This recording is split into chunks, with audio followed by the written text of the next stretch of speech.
Hello students, welcome to RBE revolution by education.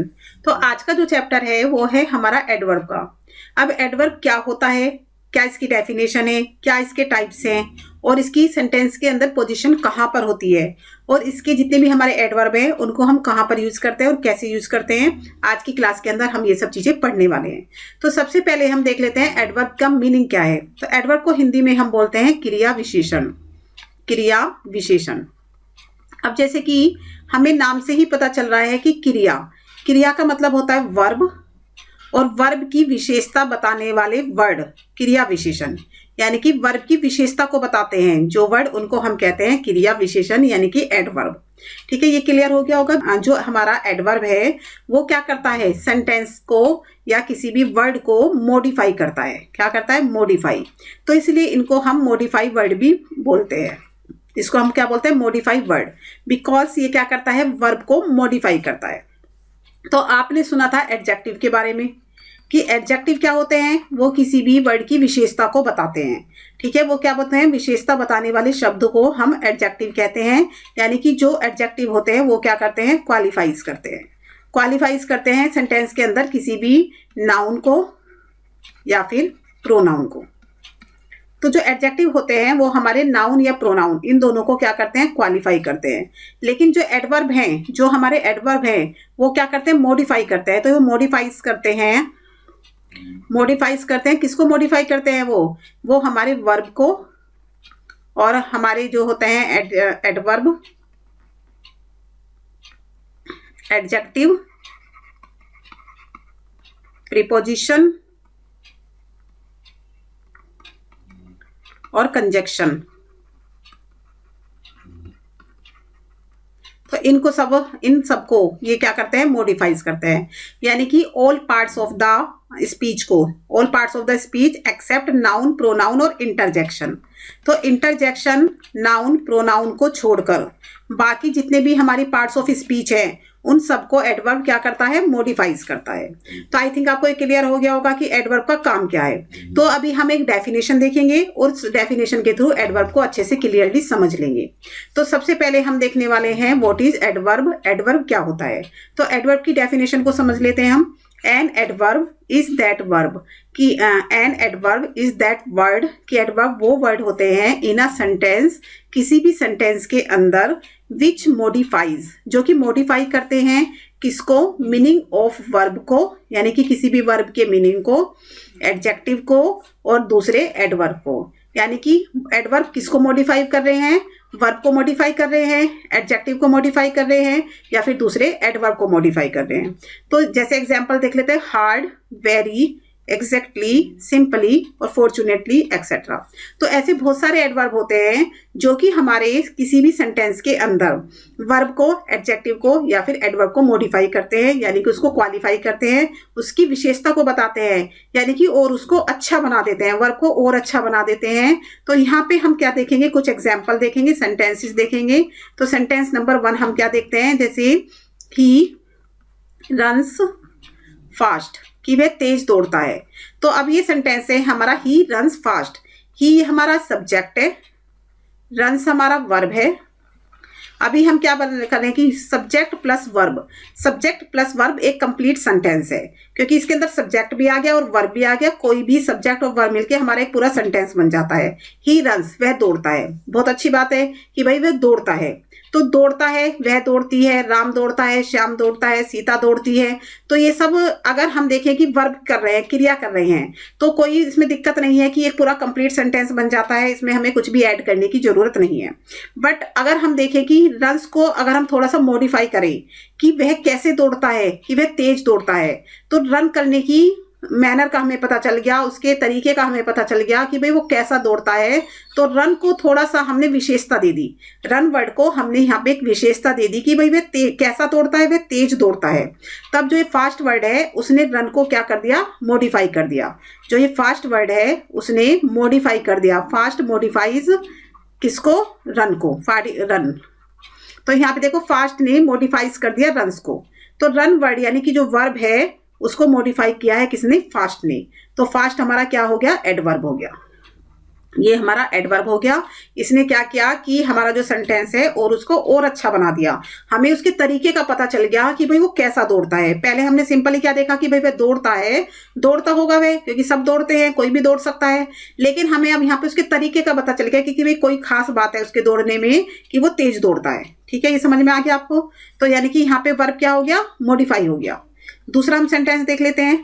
दूसरा sentence हम देखते हैं कि this is very sweet mango. तो यहाँ पर एक सेंटेंस है हमारे सामने कि this is very sweet mango, कि यह बहुत मीठा आम है। तो अगर हम इस सेंटेंस को ऐसे लिखते, दिस इज स्वीट मैंगो, कि यह एक मीठा आम है। दिस इज स्वीट मैंगो, यह आम मीठा है। तो अब यहाँ पे देखो, जो मैंगो है वो क्या है, हमारा नाउन, और नाउन को विशेषता किसने दी है, स्वीट वर्ड ने। तो स्वीट हमारा क्या हो गया, एडजेक्टिव, क्योंकि जो नाउन को विशेषता देते हैं उनको हम बोलते हैं एडजेक्टिव। अब इस एडजेक्टिव वर्ड के आगे मैंने क्या लगा दिया, वेरी लगा दिया, कि ये बहुत मीठा आम है। मीठे को भी और ज्यादा मॉडिफाई कर दिया, मीठे वर्ड को भी विशेषता दे दी कि आम कैसा है, मीठा। और कितना मीठा, वेरी, यानी कि बहुत मीठा। तो इस वेरी वर्ड ने मॉडिफाई करा है स्वीट्स को। स्वीट्स हमारा क्या है, एडजेक्टिव। वर्ब, अब वेरी क्या हो गया, वेरी हो गया हमारा एडवर्ब। तो यानी कि वेरी ने मॉडिफाई किया है स्वीट को, यानी एडजेक्टिव को। तो यहाँ पे किसको मॉडिफाई कर रहा है, एडजेक्टिव को मॉडिफाई कर रहा है। ऊपर वाले सेंटेंस में किसको मॉडिफाई कर रहा था, वर्ब को मॉडिफाई कर रहा था। तो दोनों हमारी जो एडवर्ब की डेफिनेशन की दो चीजें हमें मिल गई कि, तो ये देखो ऊपर डेफिनेशन में कि ये वर्ब को मॉडिफाई करता है, तो हमें पहले वाले सेंटेंस में पता चल गया। ये एडजेक्टिव को मॉडिफाई करता है, ये हमें दूसरे सेंटेंस में पता चल गया। अभी हम क्या देखें कि भाई ये दूसरे एडवर्ब को कैसे मॉडिफाई करता है। तो यहाँ पे देख लेते हैं हम थर्ड सेंटेंस, जैसे शी राइट्स क्लियरली। तो यहाँ पे सेंटेंस है शी राइट्स क्लियरली, कि वह लिखती है क्लियरली, मतलब स्पष्ट रूप से। अभी जो हमारा क्लियरली वर्ड है वो किसको मॉडिफाई कर रहा है, वर्ब को। ये वर्ब को मॉडिफाई कर रहा है, तो ये हमारा हो गया एडवर्ब।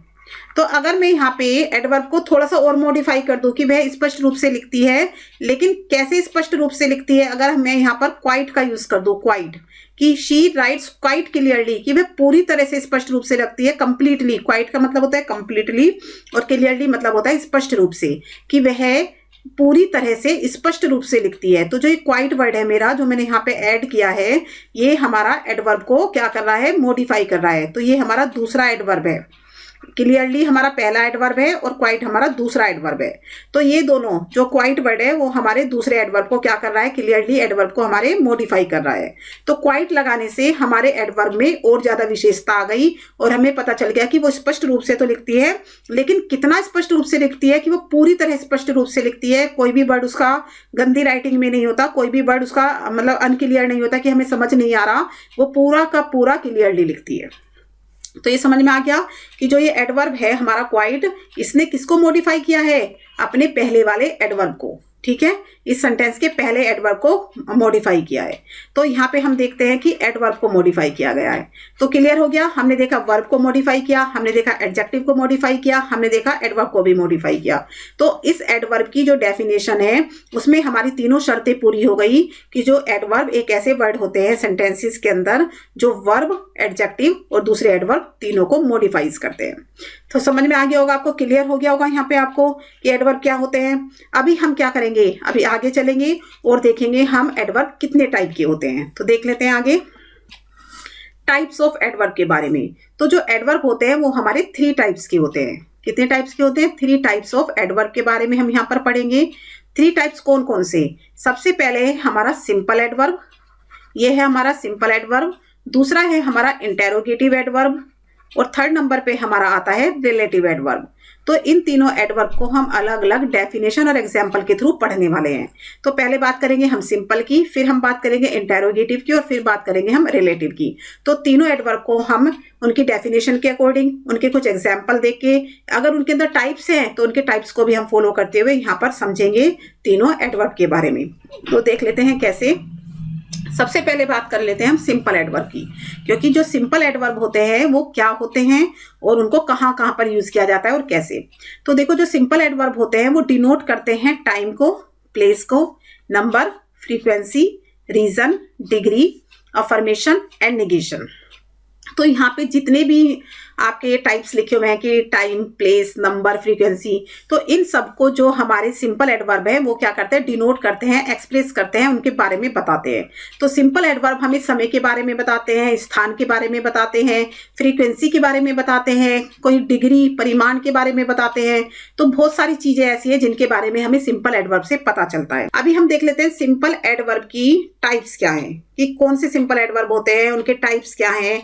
तो सबसे पहले हम बात करेंगे टाइप्स ऑफ सिंपल एडवर्ब की, क्योंकि जो सिंपल एडवर्ब होते हैं वो 10 टाइप्स के होते हैं। कौन कौन से होते हैं 10 टाइप्स, ये देख लेते हैं हमारा। जैसे फर्स्ट नंबर पे हमारा लिखा है एडवर्ब ऑफ टाइम। तो जो फर्स्ट नंबर है हमारा एडवर्ब ऑफ टाइम, इसको हिंदी में पहले हम देख लेते हैं इन सबको हिंदी में क्या बोलते हैं। तो जो पहला है टाइम, उसको बोलते हैं हम समयवाचक, समयवाचक क्रिया विशेषण। तो यहाँ पर हम एक एक करके सभी के हिंदी में पहले मीनिंग देखेंगे कि हिंदी में हम इनको क्या बोलते हैं, और उसके बाद इनकी डेफिनेशन और एग्जाम्पल समझेंगे। तो जो हमारा टाइम का एडवर्ब है उसको बोलते हैं हम समयवाचक। एडवर्ब ऑफ प्लेस को हम बोलते हैं स्थानवाचक, स्थानवाचक क्रिया विशेषण। पूरा नहीं लिखूंगी, स्थानवाचक क्रिया विशेषण। अब एडवर्ब ऑफ फ्रीक्वेंसी और नंबर, इसको हम बोलते हैं संख्यावाचक। नंबर से ही हमें पता चल रहा है संख्या, तो इसको हम बोलते हैं संख्यावाचक क्रिया विशेषण। एंड मैनर, अब बात हो रही है फोर्थ नंबर पे हमारे एडवर्ब ऑफ मैनर की। तो इसको हम बोलते हैं रीतिवाचक, कि कोई भी काम किस रीति से किया जाता है। तो रीतिवाचक क्रिया विशेषण हम इसको बोलते हैं।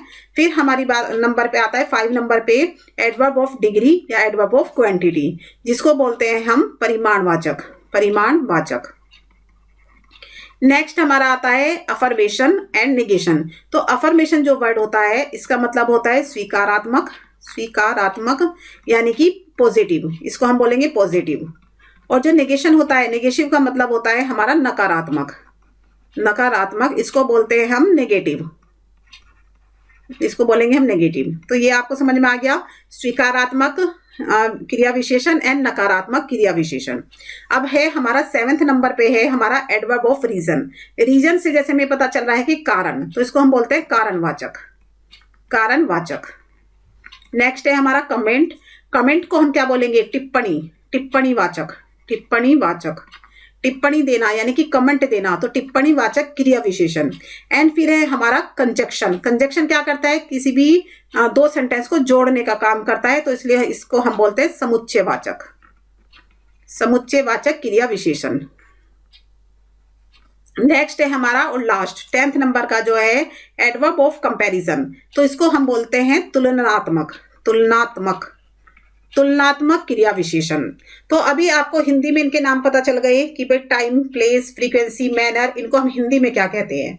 तो ये आपको अच्छे से क्लियर हो गया होगा, दोनों तरह से, इंग्लिश के भी और हिंदी के भी दोनों वर्ड अच्छे से याद हो गए होंगे कि जो सिंपल एडवर्ब होते हैं वो 10 टाइप्स के होते हैं। अब इन जितने भी हमारे यहाँ पे 10 टाइप्स के जो सिंपल एडवर्ब लिखे हैं उनको हम अलग अलग पढ़ेंगे डेफिनेशन और एग्जाम्पल के थ्रू।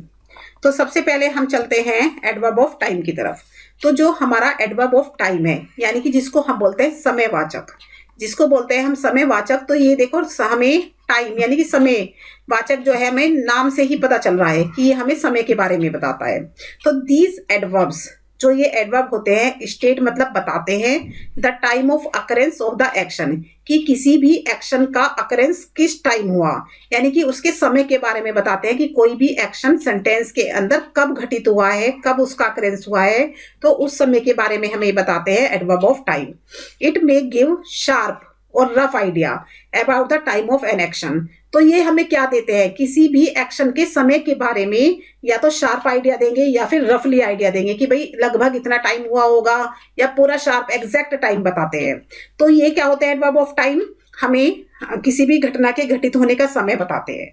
अब ये कौन कौन से होते हैं, तो देखो सून, सून मतलब जल्दी, कोई भी काम जल्दी हुआ है। लेट यानी देर से हुआ है, टुडे आज ही हुआ है। टू नाइट या आज रात को हुआ है। अर्ली, अर्ली मतलब जल्दी हुआ है।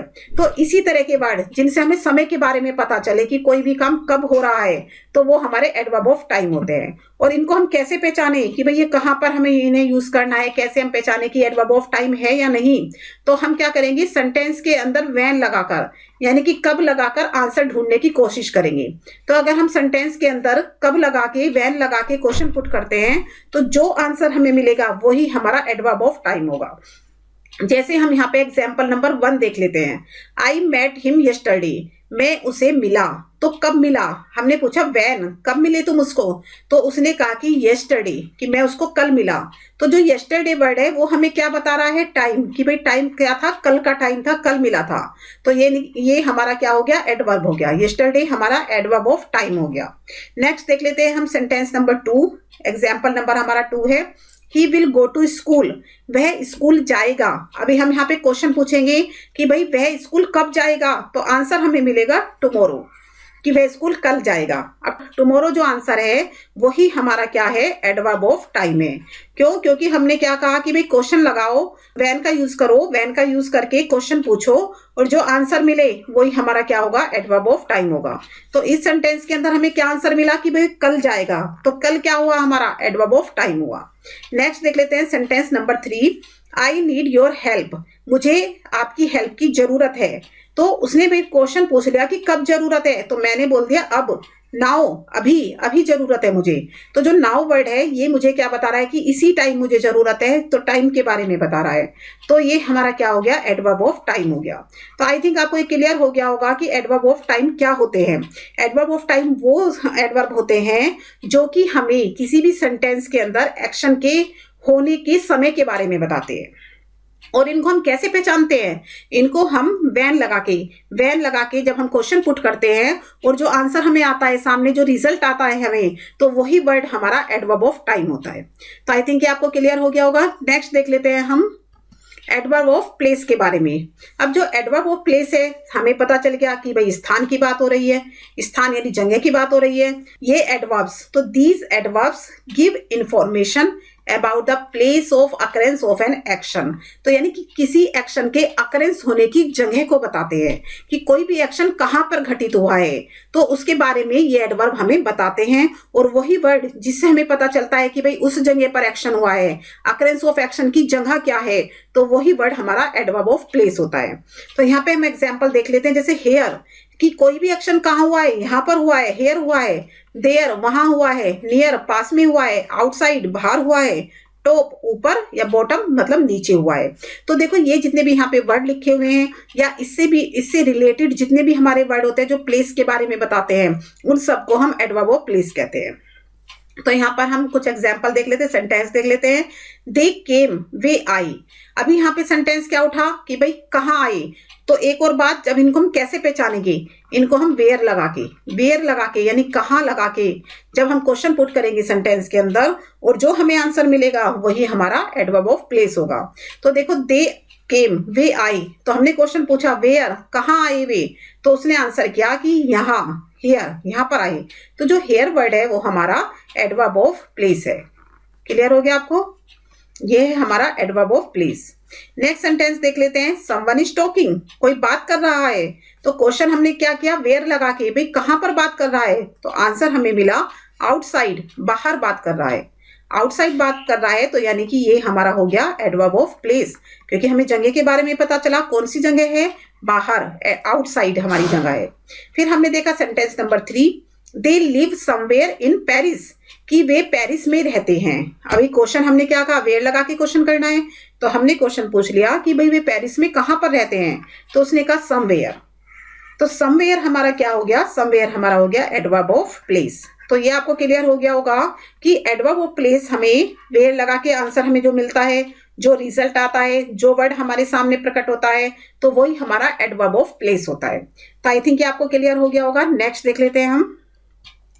नेक्स्ट है हमारा एडवर्ब ऑफ फ्रीक्वेंसी या फिर एडवर्ब ऑफ नंबर। तो जो एडवर्ब ऑफ फ्रीक्वेंसी या फिर एडवर्ब ऑफ नंबर होता है, ये हमें बताते हैं संख्या के बारे में। किसके बारे में बताते हैं, संख्या। जो फ्रीक्वेंसी वर्ड होता है उसका मतलब होता है आवृत्ति, और जो हमारा नंबर होता है उसका मतलब होता है संख्या। तो दोनों सेम ही बात है, चाहे हम आवृत्ति की बात करें कि काम हमारा कितनी बार हुआ है, कितनी संख्या में हुआ है। तो यहाँ पे हम जो क्वेश्चन पुट करेंगे वो हम करेंगे हाउ ऑफन लगाकर। हाउ ऑफन, हाउ ऑफन का मतलब होता है कितनी बार। कितनी बार की कोई भी जो घटना घटित हुई है सेंटेंस के अंदर, कोई भी जो एक्शन का अकरेंस हुआ है वो कितनी बार हुआ है, उसकी फ्रीक्वेंसी कितनी है, उसका नंबर कितना है। तो जो हमें आंसर मिलेगा वही हमारा एडवर्ब ऑफ फ्रीक्वेंसी होगा। तो देख लेते हैं इसकी definition. These adverbs express the frequency of occurrence of an action, कि जो ये एडवर्ब्स होते हैं ये एक्सप्रेस करते हैं फ्रीक्वेंसी ऑफ अकरेंस के बारे में, यानी कि कोई भी घटना की आवृत्ति संख्या के बारे में, कि वो घटना कितनी बार घटित हुई है सेंटेंस के अंदर, तब हम उसको बोलेंगे एडवर्ब ऑफ फ्रीक्वेंसी। अब इट टेल्स, ये हमें बताते हैं हाउ ऑफन एन एक्शन अकर, कि कितनी बार एक एक्शन हुआ है। समझ में आ गया आपको? तो यहाँ पे हम इसके एग्जाम्पल देख लेते हैं। जैसे हमारा जो पहला एग्जाम्पल है वो daily, weekly, seldom, usually etcetera. तो इससे related daily, weekly, monthly, yearly, तो इन सब से रिलेटेड जितने भी हमारे वर्ड होंगे जिससे हमें कितनी बार का एहसास हो, कितनी बार का आंसर मिले, तो वो हमारा एडवर्ब ऑफ फ्रीक्वेंसी होगा। तो अभी देख लेते हैं हम अपना sentence number 1। I go for a walk, मैं वॉक के लिए जाता हूं। अब एक क्वेश्चन हमसे पूछ लिया गया कि तुम कितनी बार वॉक के लिए जाते हो, हाउ ऑफन। तो हमने आंसर किया कि भाई हम डेली जाते हैं, डेली जाते हैं वॉक के लिए। तो डेली जाने की वजह से हमें पता चल गया फ्रीक्वेंसी हो रही है कितनी बार, डेली हो रही है। तो जो डेली वर्ड है वो हमारा क्या है, एडवर्ब ऑफ नंबर है, एडवर्ब ऑफ फ्रीक्वेंसी है। तो ये आपको क्लियर हो गया होगा कि एडवर्ब ऑफ नंबर क्या होते हैं। नेक्स्ट सेंटेंस हम देख लेते हैं, sentence number 2। He usually sleep in the day, कि वह दिन में सोता है, वह दिन में सोता है। क्वेश्चन हमने पूछ लिया हाउ ऑफन, कितनी बार, तो उसने बोल दिया यूजुअली। यूजुअली मतलब आमतौर पर, यूजुअली का मतलब होता है आमतौर पर, यानी कि अधिकतर, अधिकतर वह दिन में सोता है। तो हमें पता चल गया कितनी बार कि अधिकतर वो सोता है। तो ये वर्ड हमारा हो गया एडवर्ब ऑफ नंबर। ठीक है, सेंटेंस नंबर हम 3 देख लेते हैं। Sentence number 3, they always help poor people, कि वे हेल्प करते हैं पुअर पीपल की। फिर हमने क्वेश्चन किया कि हाउ ऑफन, कितनी बार हेल्प करते हैं। तो उन्होंने आंसर किया ऑलवेज, हमेशा। ऑलवेज मतलब हमेशा, कि वो हमेशा हेल्प करते हैं। तो जो ये ऑलवेज वर्ड है ये है हमारा एडवर्ब, एडवर्ब ऑफ फ्रीक्वेंसी। तो हमें क्या पता चलता है इन वर्ड से, कि हमें इन वर्ड से हाउ ऑफन लगा के तो आंसर मिलता है, और हमें ये पता चल जाता है कि कोई भी घटना, कोई भी एक्शन अकर हुआ है कितनी बार सेंटेंस के अंदर। आई थिंक ये आपको क्लियर हो गया होगा। तो नेक्स्ट हम देख लेते हैं अपना एडवर्ब ऑफ मैनर। तो यहाँ बात हो रही है एडवर्ब ऑफ मैनर की, यानी कि तरीके की। मैनर का मतलब होता है किसी भी काम करने का तरीका, ढंग या फिर रीति। तो किस तरीके से कोई काम हुआ है, किस विधि से काम हुआ है, किस रीति से काम हुआ है, तो उन वर्ड को हम बोलते हैं एडवर्ब ऑफ मैनर। तो these adverbs describe the manner. अब ये एडवर्ब मैनर को डिस्क्राइब करते हैं, यानी कि काम करने के तरीके को डिस्क्राइब करते हैं, काम करने के ढंग को डिस्क्राइब करते हैं। इन विच, जिसमें एक एक्शन अकर हो रहा है या उसका रास्ता पता चल रहा है अकरेंस ऑफ एन एक्शन का, यानी कि किसी भी सेंटेंस के अंदर जब हमें एक्शन के अकरेंस के तरीके का पता चले कि कोई भी एक्शन किस तरीके से हुआ है, किस विधि से किया गया है, किस ढंग से किया गया है, तो जो हमें आंसर मिलेगा वो हमारा हो जाएगा एडवर्ब ऑफ मैनर। और हम इसको कैसे, क्या वर्ड लगा के आंसर को हम पाए, तो हम यहाँ पे वर्ड लगाते हैं हाउ, कि काम कैसे हुआ है। हाउ का मतलब कैसे, कि काम कैसे हुआ है। तो जो आंसर हमें मिलेगा वही हमारा एडवर्ब ऑफ मैनर होगा। तो यहाँ पे हम कुछ एग्जाम्पल देख लेते हैं, जैसे happily, sadly, harshly, carefully etcetera. तो इस तरह के जितने भी हमारे वर्ड होंगे, जैसे हैप्पीली है खुशी से, सैडली है दुख से, और ये जितने भी हमारे इस तरह के सेंटेंस होंगे जिससे हमें काम करने के तरीके का पता चलेगा, वो सब हमारे एडवर्ब ऑफ मैनर होंगे। तो पहला हम सेंटेंस देख लेते हैं, दे आर लिविंग, वे रह रहे हैं। तो क्वेश्चन यहाँ पे क्या हुआ कि हाउ, वे कैसे रह रहे हैं। तो उसने आंसर दे दिया भाई हैप्पीली रह रहे हैं, खुशी खुशी रह रहे हैं। तो हैप्पीली वर्ड हमारा क्या हो गया, मैनर, यानी कि मैनर यानी तरीका हो गया उसके रहने का। तो एडवर्ब ऑफ मैनर हो गया। ठीक है, एडवर्ब ऑफ मैनर हो गया ये। ठीक है, नेक्स्ट हम देख लेते हैं शी कंप्लीटेड द टास्क, कि उसने अपना टास्क पूरा कर लिया, कंप्लीट कर लिया। तो फिर हमने क्वेश्चन पुट किया भाई कैसे कंप्लीट कर लिया, तो यहाँ पे आंसर मिला कि इजीली, आसानी से कंप्लीट कर लिया, इजीली कंप्लीट कर लिया। तो ये हमारा हो गया एडवर्ब ऑफ मैनर। नेक्स्ट हम देख लेते हैं ही बिहेव्ड, उसने व्यवहार किया। अब यहाँ पे क्वेश्चन पुट हुआ कि भाई कैसे व्यवहार किया, क्या तरीका था उसके व्यवहार करने का, किस ढंग से उसने व्यवहार किया। तो हमने आंसर बोल दिया कि रूडली, उसने तो भैया असभ्य तरीके से व्यवहार किया है, रूडली व्यवहार किया है। तो जो ये रूडली वर्ड है हमारा, ये काम करने का उसका तरीका है, व्यवहार करने का उसका तरीका है, जिससे कि हमें पता चलता है ये एडवर्ब ऑफ मैनर है, एडवर्ब ऑफ मैनर है। तो आई थिंक आपको ये क्लियर हो गया होगा कि भाई एडवर्ब ऑफ मैनर क्या होते हैं। एडवर्ब ऑफ मैनर से हमें किसी भी व्यक्ति के, किसी भी वस्तु के, किसी भी नाउन या प्रोनाउन के काम करने के तरीके का पता चलता है। तो आई थिंक आपको क्लियर हो गया होगा। नेक्स्ट देख लेते हैं एडवर्ब ऑफ डिग्री। तो यहाँ पे हम डिग्री या फिर क्वांटिटी की बात करेंगे।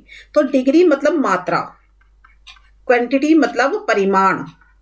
तो किसी भी सेंटेंस के अंदर किसी भी ऑब्जेक्ट की कितनी मात्रा, किसी भी काम करने की कितना परिमाण है, किसी भी काम करने का कितना लेवल है, कितनी मात्रा है, तो उसका हमें पता चलता है एडवर्ब ऑफ डिग्री से।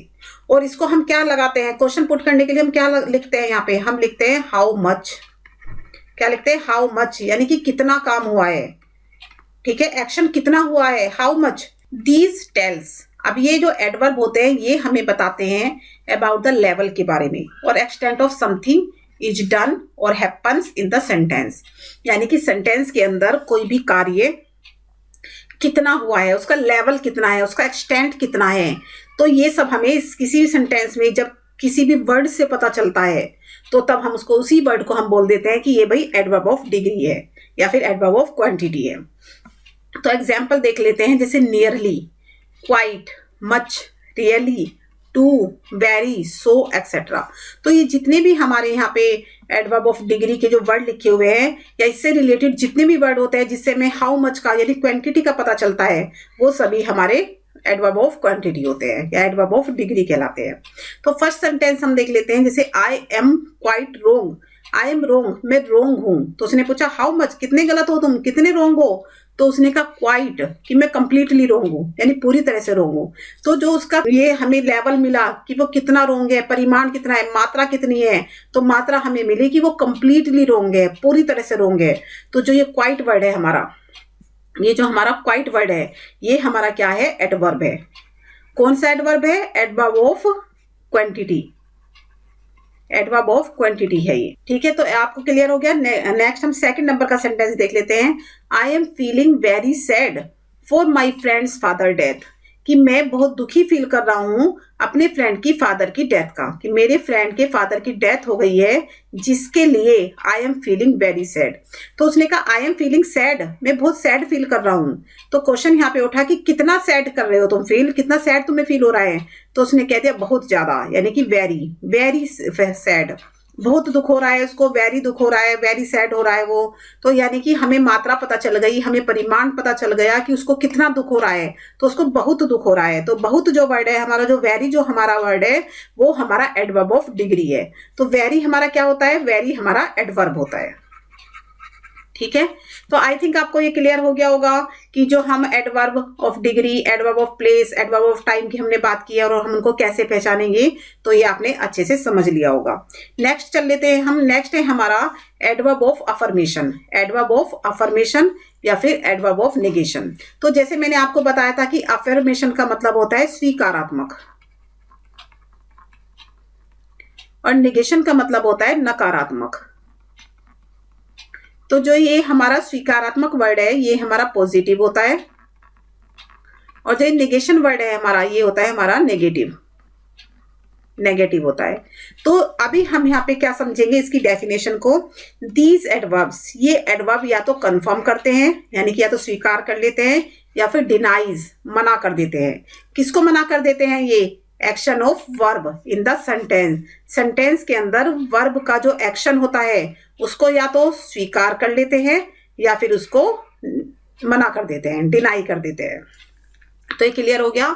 तो यहाँ पे दो तरह के आपको एडवर्ब देखने के लिए मिल रहे हैं, एक तो अफर्मेशन यानी कि जो कंफर्म हो जाते हैं, एक दूसरा एडवर्ब आपको मिल रहा है नेगेशन यानी कि जो मना हो जाता है, डिनाई हो जाता है। तो देख लेते हैं एग्जाम्पल यहाँ पे हम। नो, नो मतलब नहीं, नेगेटिव।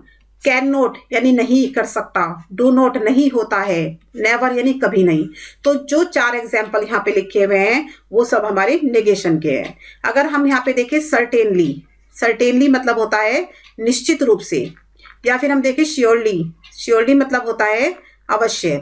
तो ये जो दो हमने लिखे हैं सर्टेनली, श्योरली एक्सेट्रा, ये हमारे अफर्मेशन के होते हैं, यानी कि जहाँ पे स्वीकृति मिल जाती है, कंफर्मेशन हो जाता है। तो ये हमारे अफर्मेशन के एडवर्ब है, एडवर्ब हैं। तो हम देख लेते हैं example number 1। I will certainly go to the school. तो मैं स्कूल जाऊंगा। तो स्कूल जाऊंगा यानी कि सर्टेनली निश्चित रूप से स्कूल जाऊंगा। तो सर्टेनली वर्ड से हमें पता चल रहा है कि यहाँ पे अफर्मेशन हो रहा है, कंफर्म किया जा रहा है कि मैं सर्टेनली स्कूल जाऊंगा। तो ये हमारा जो सर्टेनली वर्ड है ये है हमारा एडवर्ब ऑफ अफर्मेशन। तो यहाँ पे हम नेगेशन नहीं लिखेंगे बिकॉज जो सर्टेनली वर्ड है वो अफर्मेशन का है, यानी कि वहां पे क्या मिल गई है, स्वीकृति मिल गई है, वहां पे कंफर्मेशन हो गई है, कंफर्म हो गई है बात कि भाई मैं निश्चित रूप से स्कूल जाऊंगा। तो सर्टेनली वर्ड हमारा जो है एडवर्ब ऑफ अफर्मेशन है। नेक्स्ट हम देख लेते हैं I never leave you alone, कि मैं तुम्हें कभी अकेला नहीं छोड़ता, मैं तुम्हें कभी अकेला नहीं छोड़ता हूं। तो देखो नेवर वर्ड से हमें पता चला कि भाई कभी नहीं छोड़ता है, नेगेशन हो रहा है, नेगेटिव है ये। यहाँ पे हमें पता चल रहा है कि डिनाई, कि मैं तुम्हें कभी अकेला नहीं छोड़ता हूं। नेवर वर्ड हमें किसके बात में बता रहा है, डिनाई के बारे में बता रहा है। तो ये वर्ड हमारा होगा एडवर्ब ऑफ नेगेशन। तो ये क्लियर हो गया होगा आपको कि भाई एडवर्ब ऑफ अफर्मेशन और नेगेशन में क्या फर्क है। हमें यहाँ पे क्या पता चलता है कि कौन से ऐसे वर्ड है जो सेंटेंस के अंदर कंफर्मेशन करते हैं और कौन से ऐसे वर्ड है जो सेंटेंस के अंदर डिनाई करते हैं। ठीक है, आई थिंक आपको ये क्लियर हो गया होगा। नेक्स्ट देख लेते हैं हम एडवर्ब ऑफ रीजंस। तो रीजन का मतलब क्या होता है, रीजंस का मतलब होता है कारण, कि कौन कौन से कारण हैं, जो कि कौन कौन से ऐसे वर्ड हैं जो हमें रीजन के बारे में बताते हैं, कारणों के बारे में बताते हैं कि किसी भी सेंटेंस के अंदर किसी भी एक्शन का क्या कारण है, उसके एक्शन के होने का क्या कारण है, क्यों एक्शन हुआ है। तो this is used to express the reason for. तो ये जो वर्ड है ये हमें रीजन यानी कारणों के लिए बताते हैं। आंसर द क्वेश्चन, क्वेश्चन का आंसर बताते हैं, या फिर purpose of an action in the sentence. तो सेंटेंस के अंदर किसी भी एक्शन के पर्पस के बारे में बताते हैं। तो यहाँ पे हमें क्या बता रहे हैं, एक क्वेश्चन का या तो आंसर दे रहे हैं, रीजन बता रहे हैं कि भाई काम क्यों हुआ, या फिर एक्शन का पर्पस में क्या उद्देश्य था इस काम को करने का। तो ये वर्ड हमें क्या बताते हैं, ये वर्ड हमारे क्या होते हैं, एडवर्ब ऑफ रीजन होते हैं। तो एग्जाम्पल देख लेते हैं कौन कौन से एडवर्ब हैं। एक तो है हमारा देयरफॉर, हेंस, दस, कॉन्सिक्वेंटली, सो, सिंस एक्सेट्रा। तो इस तरह की जो वर्ड है हमारे, इस तरह की जो एडवर्ब है हमारे, जो हमें पर्पस बताए किसी भी एक्शन के होने का, कि भाई वो सेंटेंस के अंदर काम क्यों हुआ है, क्या उद्देश्य था काम करने का। तो वही जितने भी हमारे वर्ड होंगे वो सब हमारे एडवर्ब ऑफ रीजन होंगे। तो पहला सेंटेंस देख लेते हैं यहाँ पे, I was not working hard, कि मैं कठिन परिश्रम नहीं कर रहा था, देयरफॉर इसीलिए आई फेल्ड, मैं फेल हो गया। तो अब यहाँ पे देखो सेंटेंस के अंदर क्या एक्शन हुआ है, फेल होने का। अब यहाँ पे पर्पस क्या था फेल होने का, उद्देश्य क्या था, क्यों फेल हो गया, क्या कारण था, क्या रीजन था, बिकॉज वो कठिन परिश्रम नहीं कर रहा था। तो ये हमें किससे पता चला, देयरफॉर से पता चला, इसलिए मैं फेल हो गया। इसलिए वर्ड से हमें पता चला कि इसलिए फेल हुआ बिकॉज वो कठिन परिश्रम नहीं कर रहा था।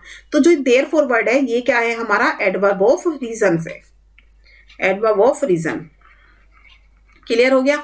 नेक्स्ट हम देख लेते हैं consequently he denied to come to the party.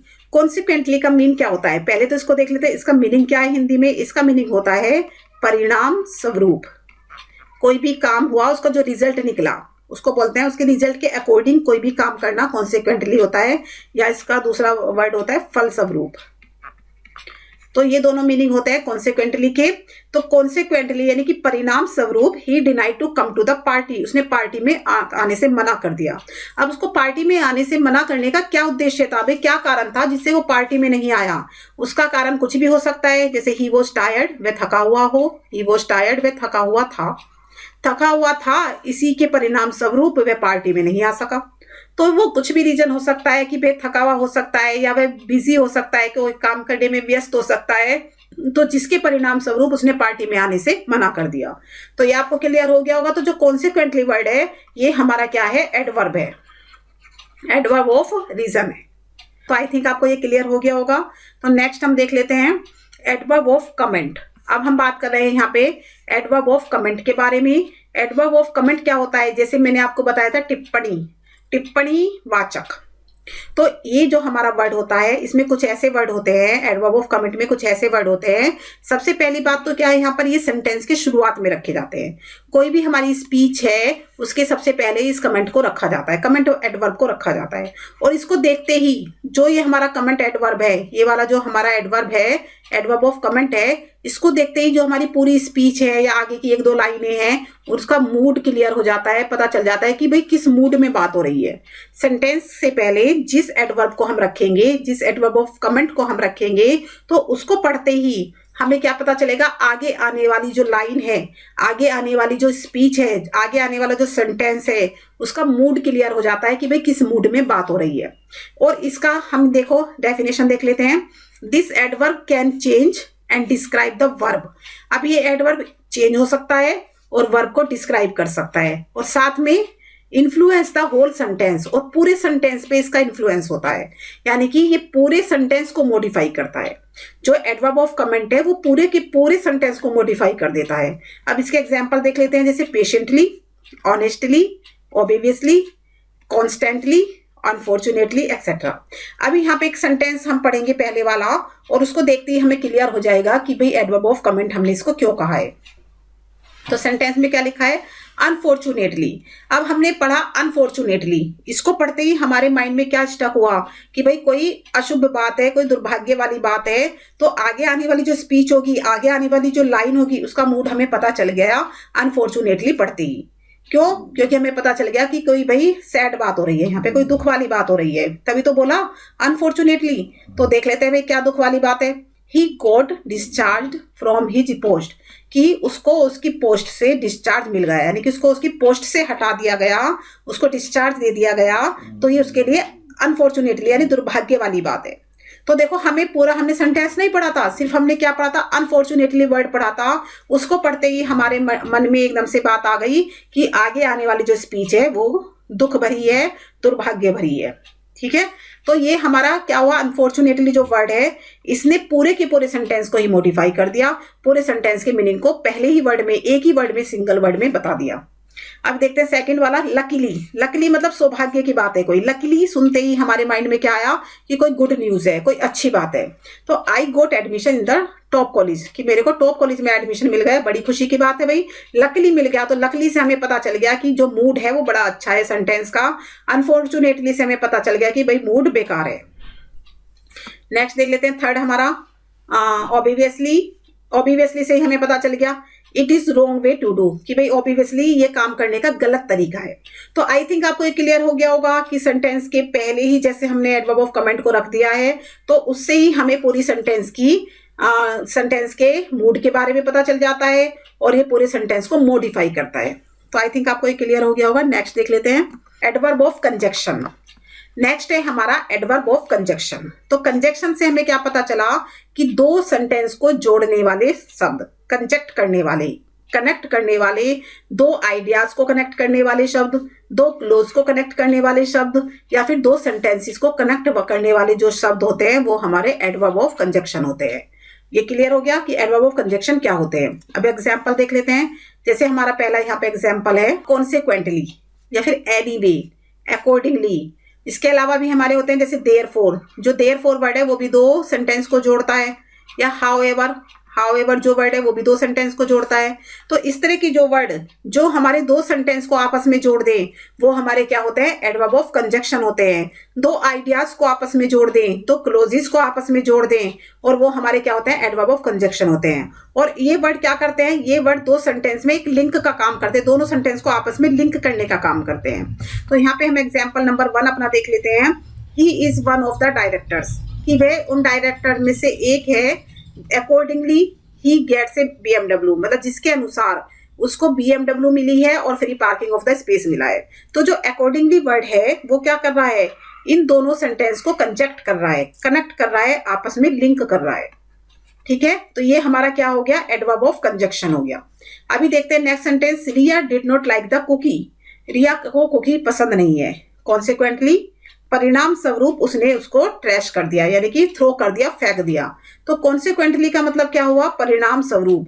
और इस वर्ड ने क्या किया, इस वाले वर्ड सेंटेंस को और इस वाले सेंटेंस को, दोनों को क्या कर दिया, दोनों को आपस में लिंक कर दिया, जोड़ दिया कि भाई रिया को कुकी पसंद नहीं है, परिणाम स्वरूप यानी कि इसलिए उसने थ्रो कर दिया इन द ट्रैश। ठीक है, आई थिंक आपको क्लियर हो गया होगा कि जो एडवर्ब ऑफ कंजंक्शन होते हैं वो किसी भी दो सेंटेंस को आपस में जोड़ने का काम करते हैं, लिंक करने का काम करते हैं। तो नेक्स्ट देख लेते हैं हम adverb of comparison. Adverb of comparison की बात करेंगे तो हमारे मन में एक क्या बात आती है, इस कंपैरिजन का नाम सुनते हैं कि तुलना, कि हम यहाँ पर क्या कर रहे हैं, तुलना कर रहे हैं किसी भी दो चीज के बीच में, दो से ज्यादा चीजों के बीच में। तो ये हमारा एडवर्ब ऑफ कंपैरिजन वर्ड होंगे जिससे हमें तुलना का पता चलेगा, कंपैरिजन का पता चलेगा। अभी देख लेते हैं, there are 3 types of adverb of comparison. 3 type के एडवर्ब ऑफ कंपैरिजन होते हैं। एक तो होते हैं हमारे पॉजिटिव, दूसरे होते हैं हमारे कंपैरेटिव और तीसरे होते हैं हमारे सुपरलेटिव एडवर्ब। तो ये हमने बात पहले भी की है, ये हमने एडजेक्टिव जब हमने पढ़े थे तो उसमें भी हमने 3 टाइप्स ऑफ डिग्री की बात की थी, positive degree, comparative degree and superlative degree. तो वो हमारे क्या थे, एडजेक्टिव थे। ये भी हमारे 3 टाइप के थे, पॉजिटिव कंपैरिजन वहां पे पॉजिटिवली हुआ था, कंपैरेटिवली हुआ था एंड सुपरलेटिवली हुआ था। तो ये 3 तरह से हमने कंपैरिजन देखा था जब हमने एडजेक्टिव पढ़े थे। तो आज सेम हम वही बात कर रहे हैं दोबारा से एडवर्ब के बारे में। जो एडवर्ब भी होता है उनका भी जब कंपैरिजन आपस में होता है वो भी 3 टाइप का होता है, पॉजिटिव, कंपैरेटिव एंड सुपरलेटिव। तो पॉजिटिव, कंपैरेटिव एंड सुपरलेटिव होते क्या हैं, कैसे हम इनको कंपेयर करते हैं, तो आइए देख लेते हैं। तो पहला है हमारा पॉजिटिव एडवर्ब, ये हमारा पॉजिटिव एडवर्ब। तो पॉजिटिव जो एडवर्ब्स होते हैं वो किसके बारे में बात करते हैं, वो ओनली 1 पर्सन के बारे में बात करते हैं, सिर्फ 1 पर्सन के बारे में बात करते हैं। यानी एक की तुलना की जाती है, तुलना नहीं की जाती, एक के बारे में बताया जाता है। सिंपली एक सेंटेंस के थ्रू एक के बारे में बता दिया जाता है। जैसे हमने देखा ही इज वेरी हैप्पी, कि वह बहुत खुश है। तो इसमें हमें क्या पता चला, सिर्फ एक पर्सन के बारे में पता चला है, ही के बारे में। ही जो है वो बहुत खुश है, तो यानी कि पॉजिटिव एडवर्ब सिर्फ एक के बारे में बताते हैं। और जो कंपैरेटिव एडवर्ब्स होते हैं, कंपैरेटिव, तो कंपैरेटिव एडवर्ब्स क्या करते हैं, वो 2 पर्सन्स के बीच में कंपैरिजन करते हैं। किसके बीच में, 2 पर्सन्स, 2 लोगों के बीच में वो कंपैरिजन बताते हैं, बिटवीन 2 पर्सन्स। यहाँ पे हम लिख देते हैं बिटवीन 2 पर्सन्स के बीच में हमें कंपैरिजन करते हैं कि जैसे वह बहुत हैप्पी है, लेकिन अगर हम लिखें कि वह बहुत हैप्पी है but you are happier than him, कि तुम उससे भी ज्यादा हैप्पी हो। तो हमने कंपैरिजन कर दी कि भाई तुम उससे भी ज्यादा हैप्पी हो, तो you are happier than him. तो यहाँ पे हम क्या करेंगे, you are much happier than him. तो ये क्लियर हो गया आपको। तो यहाँ पे हमने 2 की बात की है। अगर हम बात करें सुपरलेटिव एडवर्ब की, तो सुपरलेटिव जो एडवर्ब्स होते हैं वो 2 से ज्यादा के बीच में कंपैरिजन दिखाते हैं। किसके, मोर देन 2 के बीच में वहां पे कंपैरिजन दिखता है, 2 से ज्यादा के बीच में। तो मोर देन जब 2 दिखता है, तो अगर हम इसी सेंटेंस को आगे बढ़ाएं, जैसे ही is very happy, you are happier than him. अगर हम बात करें आई एम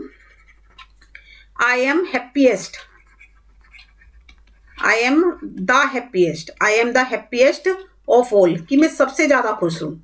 तो I am the happiest of all.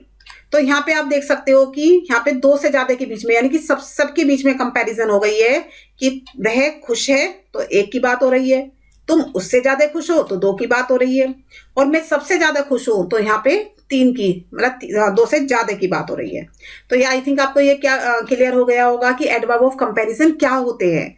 तो हमने क्या पढ़ा, हमने टाइप्स ऑफ कंपैरिजन के बारे में पढ़ा कि सबसे पहले हमने देखा कि एडवर्ब होता क्या है, उसके फिर हमने टाइप्स देखे कि 3 टाइप के होते हैं। तो आज हमने क्या पढ़ा, आज हमने यहाँ पे पढ़ा है कि जो सिंपल एडवर्ब होता है वो 10 टाइप का होता है, और 10 टाइप की डेफिनेशन और एग्जाम्पल के थ्रू हमने समझ लिया। तो ये आपको समझ में आ गया होगा एडवर्ब ऑफ कंपैरिजन क्या होता है। तो अभी हम देख लेते हैं अपना सेकंड एडवर्ब। तो अभी हमने फर्स्ट एडवर्ब अपना कंप्लीट कर लिया, सिंपल एडवर्ब। अब है हमारा ये सेकंड एडवर्ब। तो सेकंड एडवर्ब है हमारा रिलेटिव एडवर्ब। अब रिलेटिव से मतलब हमें पता चला कि संबंधवाचक, ये हमें पता चला कि क्या होता है, संबंधवाचक क्रिया विशेषण। तो अब हम बात करने वाले हैं संबंधवाचक क्रिया विशेषण की। तो ये क्या करते हैं, जो रिलेटिव एडवर्ब होते हैं वो किसी भी सेंटेंस को ज्वाइन करने का काम करते हैं। जैसे कि आपके पास 2 सेंटेंस है तो उनको ज्वाइन करते हैं, तो इट ज्वाइन सेंटेंसेस। तो पहला तो क्या काम है इसका कि वो सेंटेंसेस को ज्वाइन करते हैं। दूसरा काम क्या है? तो दूसरा काम है कि it point towards its antecedent. तो ये क्या करते हैं? अपने ही एंटीसीडेंट की तरफ इशारा करते हैं। तो what is the meaning of antecedent? Antecedent क्या होते हैं? एंटीसीडेंट होते हैं, वो होते हैं हमारे नाउन या फिर प्रोनाउन। कौन से नाउन या प्रोनाउन? वो नाउन या प्रोनाउन जो कि रिलेटिव एडवर्ब से पहले आते हैं, जो कि रिलेटिव एडवर्ब से पहले आते हैं, तो उनकी तरफ इशारा करते हैं ये हमारे रिलेटिव एडवर्ब। ठीक है। थर्ड नंबर पे ये इनका काम करना, भाई क्या काम करते हैं थर्ड नंबर पे? ये डिनोट करते हैं प्लेस, रीजन, मैनर और टाइम के बारे में। ठीक है। तो ये चार चीजों के बारे में हमें बताते हैं। प्लेस के बारे में बताते हैं, कारण रीजन के बारे में बताते हैं, मैनर तरीके के बारे में बताते हैं, टाइम समय के बारे में बताते हैं। तो रिलेटिव एडवर्ब का किसी भी सेंटेंस के अंदर तीन फंक्शन है, इसके तीन काम है। पहला तो ये सेंटेंस को ज्वाइन करता है, दूसरा ये एंटीसीडेंट की तरफ इशारा करता है, और तीसरा ये हमें प्लेस, रीजन, मैनर और टाइम के बारे में बताता है। और अब देखते हैं ये कितने होते हैं, रिलेटिव एडवर्ब्स कितने होते हैं। तो रिलेटिव एडवर्ब्स में हमारा एक आता है when, where, why and how. तो ये चार होते हैं। व्हेन जो हमें बताता है किसके बारे में? टाइम के बारे में। वेयर हमें बताता है प्लेस के बारे में, और वाई हमें बताता है रीजन के बारे में, और हाउ हमें बताता है किसके बारे में? मैनर के बारे में। तो जैसे हमने बात की थी कौन से सेंटेंसेस में? सिंपल एडवर्ब में बात की थी हमने। तो सिंपल एडवर्ब में भी हमने टाइम, प्लेस, रीजन और मैनर को पढ़ा था, बट ये थोड़ा सा डिफरेंट है। ये हम रिलेटिव एडवर्ब की बात कर रहे हैं। तो यहाँ पे जो व्हेन है, वहां पे तो हमने क्वेश्चन पुट करके देखा था, बट यहाँ पे ये जो वर्ड है हमारे व्हेन, वेयर, वाई और हाउ, ये ऑलरेडी हमारे इसमें सेंटेंस के अंदर गिवन होते हैं। उसको देख के हम समझ जाते हैं कि ये रिलेटिव एडवर्ब है। तो देख लेते हैं सबसे पहले sentence number 1, I don't know, मैं नहीं जानता, वेयर ही हैज गोन, मैं उस जगह को नहीं जानता, वेयर ही हैज गोन, जहां वह गया है। तो वेयर जो वर्ड आया है वो किसके लिए आया है? जहां वह गया है। तो जहां के लिए आया है यानी प्लेस के लिए आया, किसी स्थान की बात हो रही है कि भाई आई डोंट नो, मैं नहीं जानता, जहां वह गया है। तो ये देखो आई डोंट नो और ही हैज गोन, दो सेंटेंस है, तो वेयर ने इनको जोड़ दिया। दूसरा, वेयर किसकी तरफ इशारा कर रहा है? मेरी तरफ इशारा कर रहा है, क्योंकि मैं नहीं जानता। तो ये अपने एंटीसीडेंट यानी कि जो आई हमारा प्रोनाउन है उसकी तरफ पॉइंट कर रहा है। तीसरा, ये किसके बारे में बता रहा है? प्लेस के बारे में बता रहा है, जगह के बारे में बता रहा है। तो तीनों ही जो हमारी यहाँ पे कंडीशन थी वो यहाँ कंप्लीट हो जाती है वेयर के इस सेंटेंस में ज्वाइन होते ही। ये है हमारा रिलेटिव एडवर्ब। तो वेयर हमारा यहाँ पे रिलेटिव एडवर्ब है। नेक्स्ट हम देख लेते हैं सेकंड नंबर का सेंटेंस, ही विल कम, वह आएगा, व्हेन आई कॉल हिम, जब मैं उसको बुलाऊंगा। तो देखो ये जो व्हेन वर्ड है इसका मतलब क्या हुआ? जब, कि जब मैं उसको बुलाऊंगा तो वह आएगा।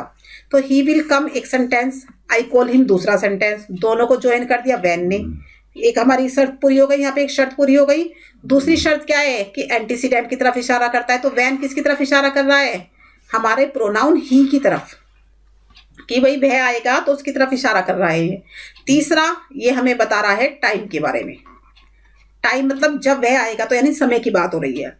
तो आई थिंक ये आपको क्लियर हो गया होगा कि जो रिलेटिव एडवर्ब होते हैं वो हमारे सेंटेंस के अंदर क्या काम करते हैं। तो नेक्स्ट देख लेते हैं हम इंटेरोगेटिव एडवर्ब। तो इंटेरोगेटिव एडवर्ब्स, जैसे कि हमें सेंटेंस में हमें इंटेरोगेटिव एडवर्ब का क्या यूज है, कैसे यूज करना है, इसको हम समझेंगे। और जो इंटेरोगेटिव एडवर्ब है वो है हमारे प्रश्नवाचक क्रिया विशेषण।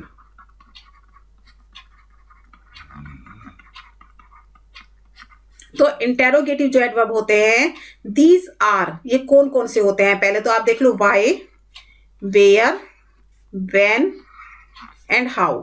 तो यानी कि ये चार टाइप की हो गई। जैसे हमारे रिलेटिव हैं, सेम हमारे ये ऐसे इंटेरोगेटिव है, why, where, when and how. तो बट रिलेटिव और इंटेरोगेटिव तो सेम हो गई। तो डिफरेंस क्या है? डिफरेंस ये है कि जो रिलेटिव होते हैं वो तो सेंटेंस के बीच में आते हैं और दो सेंटेंस को ज्वाइन करने का काम करते हैं, बट जो ये इंटेरोगेटिव एडवर्ब होता है ये हमारे सेंटेंस की शुरुआत में आते हैं और ये क्वेश्चन पूछने का काम करते हैं। They are used to ask questions, तो ये क्वेश्चन पूछने का काम करते हैं। They are used to ask questions, तो ये क्वेश्चंस पूछने का काम करते हैं। तो अभी आपको पता चल गया कि when, where, why and how, ये 4 तरह के इंटेरोगेटिव एडवर्ब है और ये क्या कर रहे हैं सेंटेंस के अंदर, क्वेश्चन पूछने का काम कर रहे हैं। तो पहला सेंटेंस देख लेते हैं, व्हाई आर यू सरप्राइज्ड, कि आप क्यों सरप्राइज्ड हो। तो वाई जो वर्ड है ये हमारा इंटेरोगेटिव एडवर्ब है और ये सेंटेंस के अंदर क्वेश्चन पूछने का काम कर रहा है। तो अब हम क्या बताएंगे, रीजन बताएंगे। तो भाई क्यों हम सरप्राइज है, तो ये रीजन के लिए यूज किया जाता है। सेकंड है हमारा, where has she seen me, उसने मुझे कहाँ देखा। तो भाई क्वेश्चन पूछ लिया गया है वेयर लगा के कि उसने मुझे कहाँ देखा। तो वेयर वर्ड हमारा इंटेरोगेटिव एडवर्ब है। तो इसमें कुछ ज्यादा नहीं है, सिर्फ इतना ही है। तो दोनों जो हमारे थे आज के रिलेटिव और इंटेरोगेटिव एडवर्ब, आई थिंक आपको ये क्लियर हो गया होगा। नेक्स्ट हम देख लेते हैं अब हमारा जो है पोजीशन ऑफ एडवर्ब। तो हम देखते हैं कि किसी भी सेंटेंस के अंदर एडवर्ब की पोजीशन कहाँ कहाँ पर होती है। किसी भी सेंटेंस के अंदर हम एडवर्ब को कहाँ पर प्लेस करते हैं। तो सबसे पहले हम देखेंगे rule number 1, adverb is always placed adjacent to the word that it modifies, यानी कि जो एडवर्ब होते हैं वो हमेशा प्लेस किए जाते हैं एडजेसेंट। एडजेसेंट का मतलब होता है बगल में। तो वो बगल में रखे जाते हैं उस वर्ड के, कौन सा वर्ड, किस वर्ड के बगल में रखे जाते हैं, जिसको एडवर्ब मॉडिफाई कर रहे हैं। जिस वर्ड को एडवर्ब मॉडिफाई करते हैं तो सेंटेंस के अंदर एडवर्ब को उसी वर्ड के बगल में रखा जाता है। तो देख लेते हैं यहाँ पे कुछ रूल, कुछ एग्जाम्पल यहाँ पे देख लेते हैं। तो एग्जाम्पल नंबर 1 हम देख लेते हैं, जैसे सीता डांसेस ब्यूटीफुली। तो अब ये सेंटेंस है जो Sita dances beautifully, Sita dance करती है सुंदर तरीके से। तो देखो ये ब्यूटीफुली जो वर्ड है ये हमारा क्या है, एडवर्ब। और ये किसको मॉडिफाई कर रहा है, ये मॉडिफाई कर रहा है वर्ब को। तो देखो ये दोनों आपस में कहाँ है, बगल में रखे हैं एक दूसरे के। तो ये हमें क्या मिल रहा है, जो एडवर्ब है वो एडजेसेंट रखा है किसके, वर्ब के। तो ये आपको क्लियर हो गया होगा कि ये एडजेसेंट होते हैं। एक और हम यहाँ पे सेंटेंस देख लेते हैं, जैसे it is very interesting story. तो यहाँ पे जो सेंटेंस है कि it is very interesting story, तो देखो इंटरेस्टिंग हमारा क्या है, एडजेक्टिव, और वेरी, वेरी हमारा है एडवर्ब। तो देखो एक दूसरे के एडजेसेंट है। तो ये आपको क्लियर हो गया होगा कि पोजीशन ऑफ एडवर्ब में हमारा जो पहला रूल है वो क्या कहता है। पहला रूल ये कहता है कि जो एडवर्ब है वो उसी वर्ड के एडजेसेंट होते हैं जिसको वो मॉडिफाई करता है। नेक्स्ट हम देख लेते हैं रूल नंबर हमारा जो सेकंड है, रूल नंबर 2 वो क्या कहता है कि जो adverb can come at the beginning of a sentence, कि एडवर्ब को हम सेंटेंस के बिगिनिंग में रखते हैं। तो कौन से, रूल नंबर 1, इसका जो रूल नंबर 1 है कि कौन से वर्ड है, कौन से एडवर्ब है जिनको हम सेंटेंस के बिगिनिंग में रखते हैं, तो वो है इंटेरोगेटिव एडवर्ब। तो इंटेरोगेटिव एडवर्ब को हमेशा सेंटेंस के बिगिनिंग में रखा जाता है। जैसे कि मैंने जब आपको इंटेरोगेटिव एडवर्ब अभी समझाए हैं तो भी मैंने बताया कि जो इंटेरोगेटिव एडवर्ब है हम उसको शुरुआत में ही रख देते हैं, बिगिनिंग में ही रखते हैं। जैसे हमने देखा when are you returning home, तुम कब घर लौट रही हो, तो व्हेन, देखो व्हेन को हमने सेंटेंस के शुरू में रखा है। नेक्स्ट हम देख लेते हैं सेकंड रूल। सेकंड रूल क्या है बिगिनिंग का, बिगिनिंग का सेकंड रूल है in order to modify a complete sentence, कि जैसे मैंने आपको बताया था एडवर्ब ऑफ कमेंट के बारे में, क्या बताया था मैंने यहाँ पे आपको, एडवर्ब ऑफ कमेंट के बारे में बताया था। तो एडवर्ब ऑफ कमेंट कौन से थे, एडवर्ब ऑफ कमेंट वो कमेंट थे जिनको हम सेंटेंस के शुरू में रखते हैं और वो पूरे सेंटेंस को मॉडिफाई करते हैं। बिगिनिंग में ही रखा जाता है उनको भी और वो पूरे सेंटेंस को मॉडिफाई करते हैं और उस एक वर्ड को देखते ही हमें पता चल जाता है कि सेंटेंस का मूड कैसा है। तो वो वाले जो हमारे एडवर्ब थे उनको भी हम कहाँ रखते हैं, शुरू में ही रख देते हैं। तो कंप्लीट सेंटेंस को जो मॉडिफाई करते हैं उनको भी हम शुरुआत में ही रख देते हैं, बिगिनिंग ऑफ द सेंटेंस में ही हम उनको रख देते हैं। तो रूल नंबर 3 देख लेते हैं। रूल नंबर 3 क्या है, रूल नंबर 3 है बिगिनिंग में रखने का कि उन वाले एडवर्ब को भी हम शुरुआत में रखते हैं जो कि एम्फेसाइज करते हैं, एडवर्ब को एम्फासाइज करते हैं, यानी कि एडवर्ब के ऊपर प्रेशर डालते हैं, जोर डालते हैं, तो उनको भी हम कहाँ रखते हैं, बिगिनिंग में। जैसे ऑफ शी गोज, अब शी गोज ऑफ सिंपल हो गया, शी गोज ऑफ, बट अगर हम ऑफ को पहले रख दें तो वो क्या कर रहा है, एडवर्ब को और ज्यादा प्रभावित कर रहा है, और ज्यादा इन्फ्लुएंसिस कर रहा है, और ज्यादा एम्फेसाइज कर रहा है, off she goes. Here, here come the chief guest. तो हेयर को हमने पहले रख दिया बिगिनिंग में, जिससे क्या हो गया, ये एडवर्ब एम्फेसाइज हो गया है। तो ये आपको क्लियर हो गया होगा कि जो एडवर्ब एम्फासाइज हो जाते हैं, तो एडवर्ब को एम्फासाइज करने के लिए, एडवर्ब पे ज्यादा प्रेशर डालने के लिए, ज्यादा जोर डालने के लिए हम उनको बिगिनिंग में रख देते हैं। तो नेक्स्ट देख लेते हैं। नेक्स्ट रूल है हमारा रूल नंबर 3। तो रूल नंबर 3 क्या कहता है? रूल नंबर 3 कहता है कि किसी भी सेंटेंस के अंदर हम एडवर्ब को मिडिल में भी रख सकते हैं। तो पहला क्या देखा हमने, एडजेसेंट रखते हैं। दूसरा हमने क्या देखा, बिगिनिंग में रखते हैं। तीसरा हम क्या देख रहे हैं कि मिडिल में रखते हैं। अब मिडिल में कौन से वाले एडवर्ब रखे जाते हैं? तो वो रखे जाते हैं एडवर्ब ऑफ टाइम। तो adverb of time are used before the verb that they modify. तो एडवर्ब ऑफ टाइम को हम वर्ब से पहले यूज करते हैं, वर्ब से पहले, क्योंकि वे वर्ब को मॉडिफाई करते हैं और उससे पहले हम उसको रख देते हैं। तो वो हमारे होते हैं एडवर्ब ऑफ टाइम। तो देखो, I have seldom gone there, मैं वहां कभी कभार गया। तो सेल्डम जो है हमारा, देखो वर्ब से पहले है और ये वर्ब को मॉडिफाई कर रहा है, तो इसको हमने कहा रखा है मिडिल में। I will never come here, मैं यहाँ कभी नहीं आऊंगा। तो आऊंगा वर्ड को मॉडिफाई किया है नेवर ने। तो नेवर हमारा क्या है, टाइम, टाइम को बता रहा है कि कभी नहीं, टाइम हो रहा है, कभी नहीं आऊंगा मैं। तो ये जो हमारे हैं एडवर्ब ऑफ टाइम है, इनको हम रखते हैं मिडिल में। नेक्स्ट देख लेते हैं। अब आ गया नेक्स्ट हमारा है एडवर्ब कैन कम। तो ये हमारा 4th rule, adverb can come at the ending of a sentence. जो एडवर्ब है वो सेंटेंस के एंड में भी आ सकते हैं। तो एडवर्ब ऑफ मैनर, मैनर को हम after the verb in the sentence को एंडिंग में रखेंगे। यानी कि सेंटेंस के अंदर जो हमारे एडवर्ब ऑफ मैनर है उनको हम वर्ब के बाद रखेंगे। क्यों? क्योंकि वे वर्ब को मॉडिफाई करते हैं। और दूसरा हम उनको लास्ट में रखेंगे, सेंटेंस के एंड में रखेंगे। देख लेते हैं यहाँ पे, मोहन स्पीक्स लाउडली। स्पीक्स हमारा वर्ब है और लाउडली हमारा एडवर्ब है। जस्ट इसके बाद आ रहा है, दूसरा ये सेंटेंस के लास्ट में आ रहा है। तो एडवर्ब ऑफ मैनर हमेशा लास्ट में आते हैं। सीता डांसेस ब्यूटीफुली, सीता ने डांस किया ब्यूटीफुली। ब्यूटीफुली वर्ड हमारा एडवर्ब है जिसको हमने सेंटेंस के लास्ट में रखा है और ये वर्ब को मॉडिफाई कर रहा है। तो अभी हमने क्या देखा कि जो सेंटेंस के, जो हमने यहाँ पे देखा कि कहाँ कहाँ पर हमें एडवर्ब को रखना है। तो एक तो हमने देखा कि एडजेसेंट रखते हैं, एडजेसेंट रखा जाता है। दूसरा हमने देखा कि बिगिनिंग में रखते हैं, बिगिनिंग में रखते हैं। तीसरा हमने क्या देखा कि मिडिल में रखते हैं, मिडिल में रखते हैं। और फिर हमने देखा एंडिंग में रखते हैं। तो हमने 4 तरीके से देखा कि एडजेसेंट रखा जाता है, बिगिनिंग में रखा जाता है, मिडिल में रखा जाता है और एंडिंग में रखा जाता है। एडजेसेंट में तो कोई भी हो सकता है कि वर्ब के बाद रख दिया, वर्ब से पहले रख दिया। बिगिनिंग में हम किसको रखते हैं? बिगिनिंग में रखते हैं हम इंटेरोगेटिव, इंटेरोगेटिव एडवर्ब को। इंटेरोगेटिव एडवर्ब को हम बिगिनिंग में रखते हैं, या फिर एडवर्ब ऑफ कमेंट को, एडवर्ब ऑफ कमेंट को भी हम बिगिनिंग में रखते हैं। या फिर जो एडवर्ब एम्फेसाइज हो जाते हैं, यानी कि जिन पे ज्यादा जोर दिया जाता है। मिडिल में हम किसको रखते हैं? मिडिल में रखते हैं हम एडवर्ब ऑफ टाइम को, एडवर्ब ऑफ टाइम को मिडिल में रखते हैं। एंड एंडिंग में किसको रखते हैं? एंडिंग में रखते हैं हम एडवर्ब ऑफ मैनर को। तो ये आपका इसका रिवीजन हो चुका है पोजीशन का। तो आई थिंक आपको समझ में आ गया होगा कि भाई हमें सेंटेंस की पोजीशन को कैसे देखना है, कि कहां पर रखना है।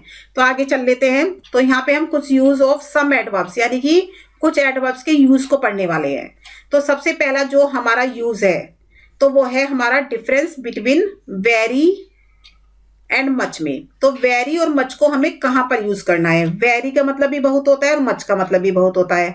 तो इन दोनों को हमें किसी भी, ये दोनों हमारे एडवर्ब है, तो इन दोनों को हमें किसी भी सेंटेंस के अंदर कहां पर यूज करना है। तो सबसे पहला रूल हम देख लेते हैं, very is used with positive degree. Very का यूज हम करेंगे किसके साथ? पॉजिटिव डिग्री के साथ। जैसे हमने देखो very good, very wise, very lucky etcetera. तो जैसे हमने देखा कि he is a very good boy, कि वह एक बहुत अच्छा लड़का है, वेरी गुड बॉय। तो ये हमारा सेंटेंस बिल्कुल करेक्ट होगा, बिकॉज हमने पॉजिटिव डिग्री के साथ वेरी का यूज किया है। लेकिन अगर हम इसके साथ मच गुड का यूज कर दे कि वह एक मच गुड बॉय है, he is a much good boy, तो ये हमारा गलत होगा, बिकॉज हम पॉजिटिव डिग्री के साथ मच का यूज नहीं करेंगे, ज्यादा के लिए हम वेरी का यूज करेंगे। तो पहला तो ये रूल हो गया। दूसरा रूल हम देख लेते हैं, जो मच है, मच का यूज करते हैं हम कंपैरेटिव डिग्री के साथ। देखो वेरी का यूज तो करते हैं पॉजिटिव डिग्री के साथ और मच का यूज करते हैं हम कंपैरेटिव डिग्री के साथ। जैसे हमने देखो much better, much wiser, much luckier etcetera. तो जैसे हम यहाँ पे सेंटेंस बना लेंगे, he is much better, he is much better than me, कि वह मुझसे ज्यादा बेटर है। तो मच बेटर, तो मच का यूज हम करेंगे कंपैरेटिव डिग्री के साथ। अब यहाँ पर हम वेरी का यूज नहीं करेंगे कि वेरी बेटर, हम यहाँ पर वेरी बेटर का यूज नहीं करेंगे। तो वेरी बेटर यूज करना यहाँ पे रॉन्ग होगा, बिकॉज वेरी का यूज तो हम पॉजिटिव डिग्री के साथ करते हैं और मच का यूज हम कंपैरेटिव डिग्री के साथ करते हैं। तो क्लियर हो गया होगा आपको। तो नेक्स्ट देख लेते हैं। जो वेरी है हमारा, रूल नंबर 3 है हमारा ये, वेरी और मच। तो जो वेरी मच, अगर हम इन दोनों को आपस में मिला दें, वेरी प्लस मच, हम यहां पर कर दें इसको वेरी प्लस मच, तो एक साथ अगर हम लगाएं वेरी मच, तो हम इसको कंपैरेटिव डिग्री में यूज कर सकते हैं। तो very much better, very much wiser, very much luckier, तो हम इसको ऐसे यूज कर सकते हैं जैसे हमने यूज किया था मच बेटर, मच बेटर। तो मच बेटर की जगह हम वेरी मच बेटर भी लगा सकते हैं, वेरी मच बेटर। तो इसका ये दोनों हमारे सही होंगे, करेक्ट होंगे। बट हम वेरी बेटर नहीं लगा सकते कंपैरेटिव डिग्री के साथ, बिकॉज वेरी का यूज सिर्फ हम कहां पर करेंगे, पॉजिटिव डिग्री में। तो ये आपको क्लियर हो गया होगा। नेक्स्ट हम देख लेते हैं डी, वेरी और मच दोनों का यूज कर सकते हैं हम सुपरलेटिव डिग्री में भी। तो वेरी का यूज मैंने अभी आपको पॉजिटिव में बताया, मच का यूज मैंने आपको कंपैरेटिव में बताया, लेकिन वेरी और मच दोनों हम सुपरलेटिव डिग्री के साथ यूज कर सकते हैं। तो जैसे हमने देखो यहाँ पे एक सेंटेंस लिखा हुआ है,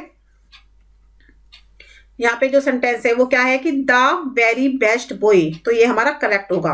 हम बेस्ट यानी सुपरलेटिव डिग्री के साथ वेरी का यूज कर सकते हैं, या फिर हम मच का भी कर सकते हैं। तो आई थिंक ये क्लियर हो गया होगा। नेक्स्ट देख लेते हैं।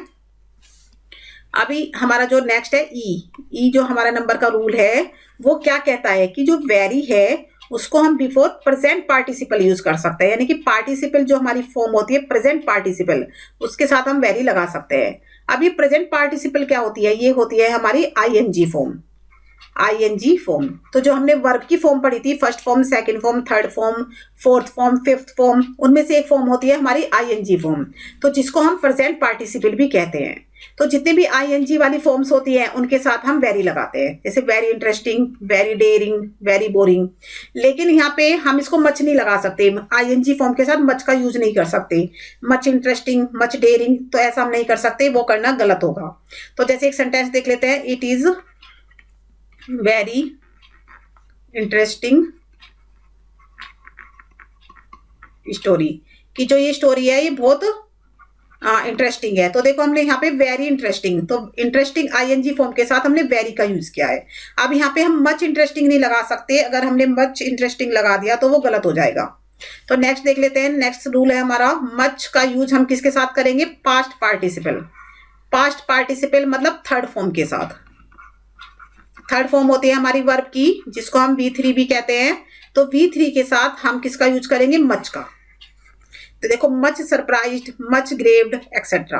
तो आई थिंक ये आपको क्लियर हो गया होगा कि जो प्रेजेंट पार्टिसिपल है उसके साथ तो हम वेरी का यूज करते हैं, और जो पास्ट पार्टिसिपल होते हैं उसके साथ हम मच का यूज करते हैं। तो वेरी और मच दो हमारे एडवर्ब है, दोनों का मतलब होता है बहुत ज्यादा, वेरी मतलब भी बहुत और मच माने ज्यादा। तो इनको यूज कहाँ पे करना है, तो वेरी को तो हम करते हैं पॉजिटिव डिग्री और प्रेजेंट पार्टिसिपल के साथ यूज, और मच को हम यूज करते हैं कंपैरेटिव डिग्री और पास्ट पार्टिसिपल के साथ। और वेरी और मच दोनों को हम सुपरलेटिव डिग्री में यूज कर सकते हैं एक साथ। तो यहाँ पे हम एक देख लेते हैं, एक टेबल बना लेते हैं छोटी, वेरी और मच, और दूसरा हमारा हो गया वेरी मच। तो अभी हमने इन तीनों के बारे में पढ़ा, वेरी के बारे में, मच के बारे में और वेरी मच के बारे में। तो जो वेरी है उसको हम यूज करते हैं पॉजिटिव डिग्री के लिए, पॉजिटिव डिग्री में कर सकते हैं हम उसको, सुपरलेटिव में कर सकते हैं, सुपरलेटिव में, और हम साथ में किस में करेंगे, प्रेजेंट पार्टिसिपल में, प्रेजेंट पार्टिसिपल में। ठीक है, तो पॉजिटिव डिग्री के लिए, सुपरलेटिव के लिए और प्रेजेंट पार्टिसिपल के लिए हम यूज करेंगे वेरी का। और मच का यूज हम कहां पर करेंगे, मच का यूज करेंगे हम कंपैरेटिव डिग्री के लिए, कंपैरेटिव एडवर्ब के लिए, डिग्री के लिए, एंड इसको हम यूज करेंगे सुपरलेटिव के लिए भी, और साथ में इसको यूज करेंगे हम पास्ट पार्टिसिपल में, पास्ट पार्टिसिपल में। और जो हमारा वर्ड है वेरी मच, वेरी मच को हम कहाँ पर यूज करेंगे? वेरी मच को यूज करेंगे हम कंपैरेटिव में, कंपैरेटिव एडवर्ब्स के साथ। तो ये आपको क्लियर हो गया होगा, कंपैरेटिव डिग्री में हम वेरी मच का यूज करेंगे। तो अभी हम चलते हैं अपने नेक्स्ट रूल की तरफ। अब नेक्स्ट रूल जो है हमारा है क्वाइट। क्वाइट जो वर्ड है उसका मतलब होता है परफेक्टली या कंप्लीटली, यानी कि पूरी तरह से, पूरी तरह से। तो इसको हम it is not used in place of very. जो क्वाइट वर्ड है उसको हम वेरी के प्लेस पे यूज नहीं कर सकते, यानी कि जहां पे वेरी को आना है वहां पे हम क्वाइट नहीं लगा सकते। तो यहाँ पे हम सेंटेंस के थ्रू देखेंगे, जैसे शी इज क्वाइट लवली, कि वह पूरी तरह से प्यारी है या वह पूरी तरह से अच्छी है। तो पूरी तरह से वर्ड हम इसको यूज नहीं करेंगे, ये हमारा गलत होगा लवली के साथ। हम क्या करेंगे? शी इज वेरी लवली, कि वह बहुत अच्छी है, तो ये हमारा करेक्ट होगा। अगर हम सेकंड सेंटेंस में देखें, जैसे यू आर क्वाइट हैंडसम, कि तुम पूरी तरह से हैंडसम हो, तो ये तो गलत है सेंटेंस। हम बोलेंगे यू आर वेरी हैंडसम, कि तुम बहुत हैंडसम हो, तो यहाँ पे हम वेरी का यूज करेंगे। तो हमें क्या पता चला, जो क्वाइट है, क्वाइट नाम का जो हमारा एडवर्ब है, क्वाइट जो वर्ड है वो एक एडवर्ब है जिसका मीनिंग होता है परफेक्टली या कंप्लीटली, बट हम इसको वेरी के प्लेस पे यूज नहीं कर सकते। नेक्स्ट देख लेते हैं। तो जो नेक्स्ट है हमारा रूल नंबर 3, उसमें भी हमने 2 एडवर्ब को चूज किया है। एक तो हमने लिया है फेयर और एक लिया है हमने रादर। तो फेयर को कहाँ पे यूज करना है और रादर को कहाँ पे यूज करना है, तो देख लेते हैं, समझ लेते हैं। Fairlie is used with positive degree. जो फेयरली है, जो हमारा फेयर वर्ड है, फेयरली जो वर्ड है उसको हम यूज करेंगे किसके साथ? पॉजिटिव डिग्री के साथ, पॉजिटिव डिग्री के साथ यूज करेंगे, ठीक है। और जो रादर है, हमारा जो रादर वर्ड है, रादर को यूज करेंगे हम दोनों के साथ, पॉजिटिव के साथ भी हम कर सकते हैं उसको, एंड हम यूज कर सकते हैं उसको कंपैरेटिव। तो दोनों डिग्री के साथ हम यूज करेंगे रादर का, और फेयरली का यूज करेंगे सिर्फ हम पॉजिटिव डिग्री के साथ। तो देख लेते हैं example. Fairly wise, fairly good, rather bad, rather difficult, rather worse और रादर होटर। तो देखो ये पॉजिटिव है, ये भी पॉजिटिव है, और ये हमारी वर्स और जो होटर ये हमारी कंपैरेटिव है। तो ठीक है, आपको समझ में आ गया होगा कि हम क्या यूज कर रहे हैं। हम रादर बैड, जो कि हमारी क्या है? Positive degree. फिर हमने यूज किया रादर वर्स, जो कि हमारी क्या है? Comparative degree. तो हमने दोनों के साथ रादर का यूज किया है, ठीक है। लेकिन जो हमारी पॉजिटिव है, तो जो हमारी पॉजिटिव डिग्री है, तो वो हम उसके साथ फेयरली का यूज भी कर सकते हैं। फेयरली गुड, फेयरली वाइज, कुछ भी हम इसके साथ यूज कर सकते हैं। तो आई थिंक ये आपको क्लियर हो गया होगा। नेक्स्ट रूल देख लेते हैं हम। तो नेक्स्ट रूल जो है हमारा फेयर और रादर का, वो क्या है? Fairlie is not followed by two. तो जो फेयरली वर्ड है हमारा, जो फेयरली एडवर्ब है हमारा, उसके साथ टू का यूज नहीं करते इन सच सेंटेंसेस। तो ऐसे सेंटेंसेस में हम रादर का यूज करते हैं फेयरली की जगह पर। तो देख लेते हैं, जैसे फेयरली टू गुड। तो जो फेयरली टू गुड है ये हमारा रोंग होगा, बिकॉज हम फेयरली और टू को एक साथ यूज नहीं करेंगे। तो फेयरली की जगह पर हमने किसको यूज कर लिया? हमने यहाँ पे रादर को यूज कर लिया, रादर टू गुड। तो ये आपको समझ में आ गया होगा कि जो हमें फेयरली के साथ टू का यूज नहीं करेंगे, लेकिन रादर के साथ हम टू का यूज कर सकते हैं। अब रादर और फेयरली, रादर का मतलब होता है उचित रूप से, उचित रूप से, और फेयरली मतलब भी होता है उचित रूप से। तो दोनों का मीनिंग तो सेम होता है। रादर माने बल्कि भी होता है, बल्कि, एंड जो फेयरली होता है उसका मतलब होता है उचित रूप से, और रादर का मतलब भी होता है उचित रूप से।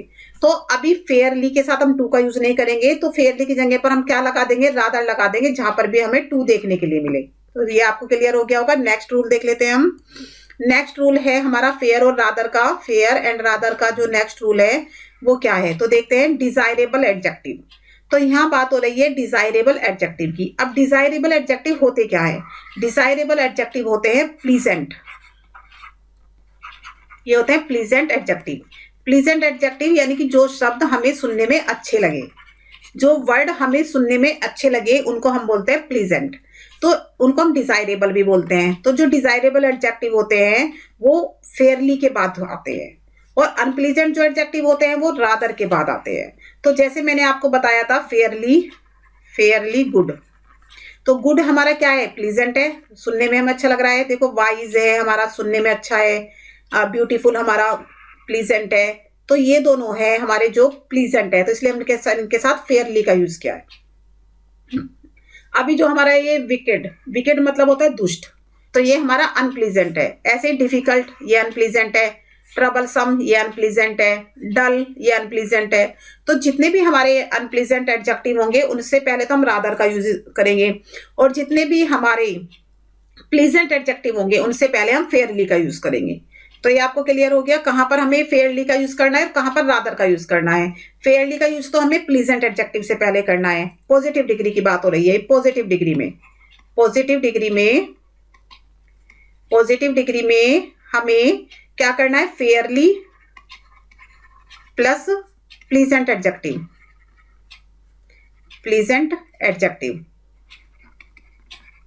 एंड पॉजिटिव डिग्री के अंदर ही रादर प्लस अनप्लीजेंट एडजेक्टिव। क्योंकि हमने क्या कहा था कि अभी जो हमारा फेयरली वर्ड होता है हम उसको सिर्फ पॉजिटिव डिग्री में यूज करते हैं, कंपैरेटिव में नहीं करते। और जो रादर है हमारा वो हम दोनों में यूज करते हैं रादर को। तो रादर को तो हम करेंगे पॉजिटिव डिग्री में अनप्लीजेंट एडजेक्टिव के साथ, ठीक है। और रादर को हम कंपैरेटिव में दोनों के साथ यूज कर सकते हैं। तो ये आपको क्लियर हो गया होगा। नेक्स्ट देख लेते हैं। नेक्स्ट रूल है रूल नंबर हमारा 4। अब जो रूल नंबर 4 है वो क्या कहता है, वो हमें बताता है टू के बारे में। TOO, टू का मतलब होता है also. Too means also, but too usually take place of also when needed after some clauses, यानी कि कुछ क्लोजेस के बाद या कुछ सब्जेक्ट के बाद हम ऑल्सो की जगह पर टू का यूज करते हैं।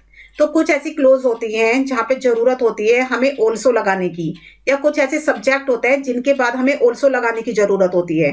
तो वहां पर हम ऑल्सो का यूज नहीं करेंगे, वहां पर हम टू का यूज कर देंगे, क्योंकि दोनों का मीनिंग सेम होता है। Too is equal to also. Too माने भी होता है और ऑल्सो माने भी होता है। तो जैसे यहाँ पे हम एक एग्जाम्पल देख लेते हैं। I also was invited for tea, कि मैं भी टी के लिए इन्वाइटेड था। तो लेकिन ये हमारा सेंटेंस गलत होगा, बिकॉज सब्जेक्ट के बाद हम ऑल्सो का यूज नहीं करेंगे। हम इसकी जगह पर किसको प्लेस कर देंगे, हम टू लगा देंगे कि I too was invited for tea, कि मैं भी टी के लिए इन्वाइटेड था। तो ये हमारा करेक्ट हो जाएगा, बिकॉज हमने अकॉर्डिंग टू रूल क्या कहा, हमने अकॉर्डिंग टू रूल बोला कि किसी भी सब्जेक्ट के बाद जहां पर भी जरूरत हो ऑल्सो की तो वहां हमें टू लगाना है, या फिर कुछ क्लोजेस के बाद जहां पर भी जरूरत हो ऑल्सो की वहां हमें टू लगाना है। तो आई थिंक ये क्लियर हो गया होगा। नेक्स्ट देख लेते हैं हम। टू का मतलब क्या होता है, it means more than required. Too का मतलब होता है कि जितनी रिक्वायर्ड हो उससे भी ज्यादा। जितनी हमें किसी भी सेंटेंस के अंदर कुछ चीज की रिक्वायर्ड है तो उससे भी ज्यादा का मतलब होता है टू। तो hence too should not be used for pleasant adjective. तो जितने भी हमारे प्लीजेंट एडजेक्टिव होंगे उससे पहले उसके साथ हमें टू का यूज नहीं करना है। क्यों नहीं करना है, क्योंकि टू का मतलब होता है मोर देन रिक्वायर्ड, यानी कि जरूरत से भी ज्यादा। तो जैसे हमने कहा टू बैड, बहुत गंदा, तो ये हमारा बैड क्या है, अनप्लीजेंट है, तो हमने टू का यूज कर लिया। नोटी हमारा अनप्लीजेंट है, हमने टू का यूज कर लिया। विकेड हमारा अनप्लीजेंट है, हमने टू का यूज कर लिया। फैट है, डल है, तो ये सब हमारे क्या है, अनप्लीजेंट है, तो इनके साथ हम टू का यूज कर सकते हैं। लेकिन अगर हम देखो गुड है हमारा प्लीजेंट एडजेक्टिव, तो अगर हम लिखे टू गुड तो ये हमारा रोंग होगा। इसके बदले हम क्या करेंगे, हम करेंगे वेरी गुड। टू के इसके साथ हम वेरी का यूज करेंगे। अगर हम लिखें जैसे टू वाइज, तो वाइज क्या है हमारा, वाइज हमारा प्लीजेंट एडजेक्टिव है। और टू लगाने से क्या हो गया कि जितनी रिक्वायर्ड थी उससे भी ज्यादा, यानी कि वाइज हमारा क्या हो गया। एक तो वेरी वाइज, देखो वेरी वाइज मतलब होता है बहुत बुद्धिमान। अगर हम टू वाइज लगा देंगे तो बहुत से भी ज्यादा, यानी कि जितनी रिक्वायरमेंट है, बहुत बुद्धिमान की हमें रिक्वायरमेंट है, वेरी वाइज की हमें रिक्वायरमेंट है। अगर हम यहाँ पे टू लिख देंगे तो टू का मतलब हो जाएगा कि जितनी रिक्वायरमेंट है उससे भी ज्यादा बुद्धिमान, तो जो कि हो नहीं सकता। तो ये हमारा रोंग होगा और ये दोनों हमारे सही होंगे। तो जितने भी हमारे प्लीजेंट एडजेक्टिव हैं उनसे पहले हमें टू का यूज नहीं करना है, वहां पे हमें वेरी लगा देना है। और जितने भी हमारे अनप्लीजेंट एडजेक्टिव हैं उससे पहले हम टू का यूज कर सकते हैं। नेक्स्ट देख लेते हैं। अगर हमारा टू इस तरह से है, जैसे कि यहाँ पे हमारा कोई भी सेंटेंस है टू और टू की फॉर्म में है, तो इसके बीच में हम प्लीजेंट एडजेक्टिव लगा सकते हैं। तब हम प्लीजेंट एडजेक्टिव लगा सकते हैं। क्यों लगा सकते हैं, क्योंकि यहाँ पे हमें टू का मतलब हमारा यहाँ पे क्या हो जाएगा, टू का मतलब यहाँ पे हमारा सो हो जाएगा। क्या हो जाएगा, सो। इस तरह से अगर हमें स्ट्रक्चर मिल रहा है कि टू और टू का स्ट्रक्चर मिल रहा है, तो तब हम प्लीजेंट एडजेक्टिव लगा सकते हैं, बिकॉज यहाँ पे टू का मतलब मोर देन रिक्वायर्ड से नहीं आएगा, यहाँ पे टू का मतलब सो हो जाएगा। तो जैसे एक सेंटेंस देख लेते हैं, he is too intelligent to be cheated, कि वह इतना इंटेलिजेंट है उसको चीट नहीं कर सकते। तो इस वर्ड का मीनिंग क्या बनेगा? इस वर्ड का हमारा मीनिंग बनेगा he is so intelligent, he is so intelligent, कि वह इतना इंटेलिजेंट है कि that can not be cheated, कि उसको चीट नहीं किया जा सकता। तो ये वाला जो सेंटेंस है, देखो यहाँ पे टू आया है और यहाँ पर भी टू आया है, इसके बीच में हमने क्या ले लिया? Intelligent. Intelligent is the pleasant adjective, तो जिसको हमने यूज कर लिया बिकॉज इस सेंटेंस में जो TOO है उसका मतलब सो है, उसका मतलब मोर देन रिक्वायर्ड नहीं है, यहाँ पर सो हो गया कि वह इतना इंटेलिजेंट है, तो इतने से मतलब आ गया कि वह चीट नहीं किया जा सकता। तो ये क्लियर हो गया आपको कि कहाँ पर हमें टू का यूज करना है, कहाँ पर हमें वेरी का यूज करना है और कहाँ पर हमें मच का यूज करना है। नेक्स्ट देख लेते हैं हम। तो यहाँ पे हम मोर एग्जाम्पल ऑफ टू देखेंगे, टू प्लस एडजेक्टिव के। तो टू प्लस एडजेक्टिव के यहाँ पे कुछ एग्जाम्पल देखने वाले हैं जहां पर हम टोल के साथ या स्लिम के साथ या कोल्ड के साथ हमने टू का यूज किया है। तो देखो, ही इज टू टोल, कि वह बहुत लंबा है। She too slim, she is too slim, कि वह बहुत पतली है। इट इज टू कोल्ड, कि बहुत ठंड है। तो यहाँ पे जो टू हमने लगाया है, अगर हम बोले ही इज वेरी टोल, कि वह बहुत लंबा है, तो इतना लंबा है कि जितना हो सकता है, मतलब ओड नहीं है, ऑकवर्ड नहीं है, वो जितना लंबा हो सकता है इतना लंबा है। तो अगर हम वेरी की जगह यहाँ पर TOO लगा दें तो ये हमारा क्या हो जाएगा?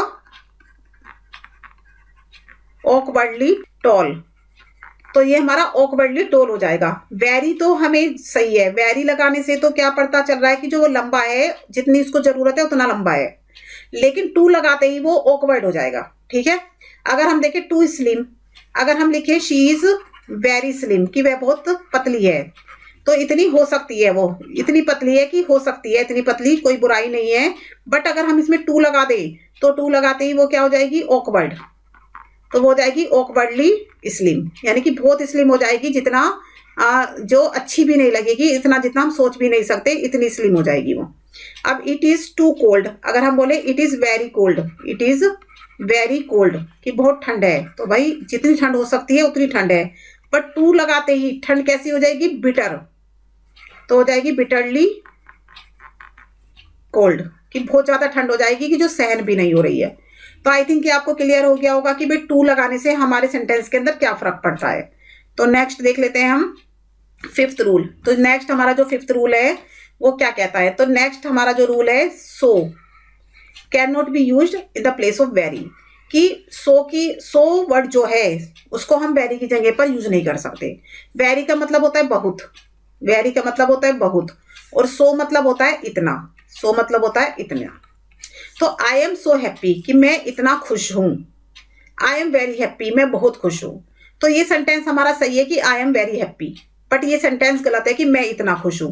तो अगर हमें लिखना है कि मैं इतना खुश हूं, आई am so happy, I am so happy, तो मैं इतना खुश हूं, तो ये सेंटेंस हमारा भी कंप्लीट नहीं है।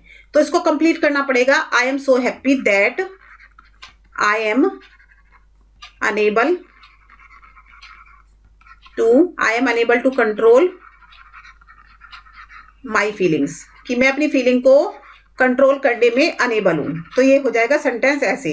अगर हम यहाँ पे सो लगाते हैं, अगर हम हैप्पी से पहले यहाँ पर सो लगा देते हैं कि आई एम सो हैप्पी, और इस सेंटेंस को यहीं खत्म कर देते हैं, तो ये गलत हो जाएगा।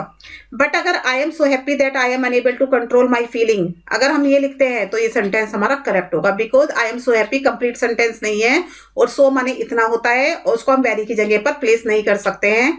आई एम वेरी हैप्पी लिखना है तो हम वेरी हैप्पी ही लिखेंगे, उसकी जगह हम सो नहीं लगाएंगे।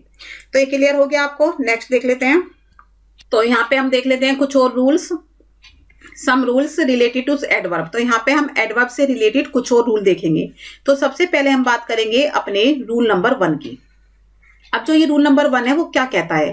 तो रूल नंबर 1 कहता है else is followed by but and then follows rather, other and otherwise. तो जो एल्स वर्ड है उसके साथ तो हम बट का यूज करते हैं, एल्स और बट को हम एक ही सेंटेंस में रखते हैं, और जो हमारा रादर है, अदर है या फिर अदरवाइज है, इनके साथ हम देन का यूज करेंगे। तो ये क्लियर हो गया कि जो हमारा एल्स है उसके साथ तो हम बट का यूज करेंगे, और जो हमारा रादर, अदर और अदरवाइज है उसके साथ यूज करेंगे हम देन का। तो यहाँ पे देख लेते हैं, I would rather die than bag. तो आई वुड रादर, तो रादर वर्ड है और उसके साथ हमने देन का यूज किया है, तो ये हमारा करेक्ट सेंटेंस है। अब it is nothing else than sheer foolishness. तो इट इज नथिंग एल्स, तो देखो एल्स वर्ड है, तो हमने क्या कहा, एल्स के साथ हम बट का यूज करेंगे, देन का नहीं। तो हम यहाँ से देन को हटा देंगे, तो देन को तो हम यहाँ रिमूव कर देंगे और इसके साथ हम लगा देंगे बट। तो it is nothing else but sheer foolishness. तो ये आपको क्लियर हो गया कि जो एल्स है उसके साथ तो हमें बट लगाना है और जो रादर है उसके साथ हमें देन का यूज करना है। तो यहाँ पे एक सेंटेंस और देख लेते हैं हम, जैसे Rahul had no other alternatives but to work hard। तो यहाँ पे देखो सेंटेंस है कि Rahul had no other alternatives but to work hard. तो राहुल के पास कोई अदर दूसरा ऑल्टरनेटिव नहीं है वर्क हार्ड करने के अलावा। तो देखो यहाँ पे वर्ड आया है अदर, जबकि मैंने क्या बोला कि अदर के साथ हम देन लगाएंगे, तो अदर के साथ हम बट का यूज नहीं करेंगे, तो यहाँ पे हम देन लगा देंगे। तो सेंटेंस क्या हो जाएगा कि Rahul had no other alternatives than to work hard, कि राहुल के पास वर्क हार्ड करने के अलावा दूसरा ऑल्टरनेटिव नहीं है। तो ये क्लियर हो गया कि जहां पर भी आपको रादर, अदर या अदरवाइज दिखाई दे वहां पे हम क्या करेंगे, देन लगाएंगे, बट का यूज नहीं करेंगे या किसी और वर्ड का यूज नहीं करेंगे। तो नेक्स्ट देख लेते हैं हम, जैसे यहाँ पे Rohit has no one else to talk to except his wife. तो जो यहाँ पर सेंटेंस है वो क्या लिखा है कि Rohit has no one else, Rohit के पास कोई नहीं है, टू टॉक बात करने के लिए, टू एक्सेप्ट हिज वाइफ उसकी वाइफ के अलावा। तो अभी हम क्या देख रहे हैं, यहाँ पे एल्स वर्ड है, एल्स का है, तो एल्स के साथ हमें क्या लगाना है, बट लगाना है। तो हम एक्सेप्ट नहीं लगाएंगे यहाँ पर, इसको एक्सेप्ट को हटा देंगे और यहाँ पर बट लगा देंगे कि Rahul has no one else to talk to but his wife, कि अब उसकी वाइफ के अलावा उसके पास कोई दूसरा बात करने के लिए नहीं है। Rahul has no one else to talk but his wife. तो ये क्लियर हो गया आपको कि जो एल्स वर्ड है उसके साथ हम बट लगाएंगे और जो रादर, अदर और अदर देन है उनके साथ हम देन का यूज करेंगे। नेक्स्ट देख लेते हैं रूल नंबर 2। तो रूल नंबर 2 क्या कहता है, रूल नंबर 2 हमारा कहता है कि एडवर्ब्स, कौन कौन से adverbs, seldom, never, nowhere, nothing, hardly, scarcely और neither, barely, rarely are negative. तो जितने भी मैंने यहाँ पे एडवर्ब लिखे हैं ये सब कैसे हैं, नेगेटिव हैं इन द मीनिंग। तो ये मीनिंग में ऑलरेडी नेगेटिव है। तो कहीं पर भी आपको सेंटेंस के अंदर अगर ये मिल जाते हैं तो ये हम क्या करेंगे, अगर इसको हम कहीं पर दिख रहा है तो हम इसको नेगेटिव सेंस में लेंगे क्योंकि ये नेगेटिव है। जैसे I rarely went to meeting nobody. तो देखो आई रेयरली, रेयरली मतलब मुश्किल से ही, वेंट टू मीट नोबडी, तो नोबडी भी एक नेगेटिव वर्ड हो गया और रेयरली भी खुद में एक नेगेटिव वर्ड हो गया। तो दो नेगेटिव वर्ड एक सेंटेंस में नहीं आएंगे, तो हम नोबडी को तो यहां से हटा देंगे और इसकी जगह लगा देंगे एनीबडी, एनीबडी। तो सेंटेंस क्या हो जाएगा, I rarely went to meet anybody, कि मैं रेयरली मतलब मुश्किल से ही किसी से मिलने गया। तो मैं मुश्किल से किसी से नहीं मिलने गया, किसी नहीं से मतलब नोबडी मतलब कोई नहीं, तो कोई नहीं से तो मिलने नहीं जाएगा, तो एनीबडी किसी से मिलने नहीं गया। तो नेक्स्ट हम देख लेते हैं, she hardly knows nothing about me, कि वह मुश्किल से ही मेरे बारे में नहीं कुछ नहीं जानता, मेरे बारे में कुछ नहीं जानता मुश्किल से ही। तो मुश्किल से ही खुद एक नेगेटिव वर्ड है, जो हार्डली है वो अपने आप में एक नेगेटिव वर्ड है। तो हम यहाँ पे क्या करेंगे, नथिंग नहीं लगाएंगे, हम इसको हटा देंगे और यहाँ पे लगाएंगे एनीथिंग, कि वह मेरे बारे में कुछ भी नहीं जानती है, मतलब मुश्किल से ही जानती है, यानी कि वो मेरे बारे में नहीं जानती है। हार्डली यानी मुश्किल से ही जानती है का मतलब बहुत कम जानती है। तो ये क्लियर हो गया आपको कि जो ये वर्ड है हमारे नेगेटिव वर्ड है, उनके साथ हमें किसी दूसरे नेगेटिव वर्ड का यूज नहीं करना है, बिकॉज वो खुद में ही नेगेटिव है। तो ये रूल नंबर हमारा 2 था। नेक्स्ट देख लेते हैं हम रूल नंबर 3। अब जो रूल नंबर 3 है वो क्या कहता है, नेगेटिव वर्ड्स, कुछ ऐसे नेगेटिव वर्ड्स हैं जैसे कि नोट और नेवर, तो उनको हम किसके साथ यूज नहीं करेंगे, उनको हम deny, forbid, both, unless, until, lest, hardly, scarcely, rarely, seldom, and too और टू वाला जो स्ट्रक्चर है उनके साथ हम इज और नोट का यूज नहीं करेंगे, उनके साथ हम नोट और नेवर का यूज नहीं करेंगे। तो कैसे नहीं करेंगे नोट और नेवर का देख लेते हैं। जैसे सेंटेंस यहाँ पे हम एग्जाम्पल देख लेते हैं कि both of us are not going there. तो both of us are not going there लिखा है कि तो बोथ के साथ मैंने क्या कहा कि नोट का यूज नहीं करेंगे, तो ये सेंटेंस हमारा गलत हो गया। तो हम इसको कैसे बनाएंगे, हम यहाँ पे neither of us is going there कि वहां पर कोई नहीं जा रहा है, हम में से कोई नहीं जा रहा है, neither of us is going there. तो समझ में आ गया आपको ये कि हम बोथ और नोट को एक साथ यूज नहीं करेंगे। Unless he will note come I will note go, unless he will note come I will note गो। तो देखो अनलेस वर्ड और नोट वर्ड दोनों साथ में नहीं आ सकते, क्योंकि हमने क्या बोला है कि नोट और नेवर के साथ ये सारे वर्ड नहीं आ सकते। तो हम क्या लिखेंगे इसको, अनलेस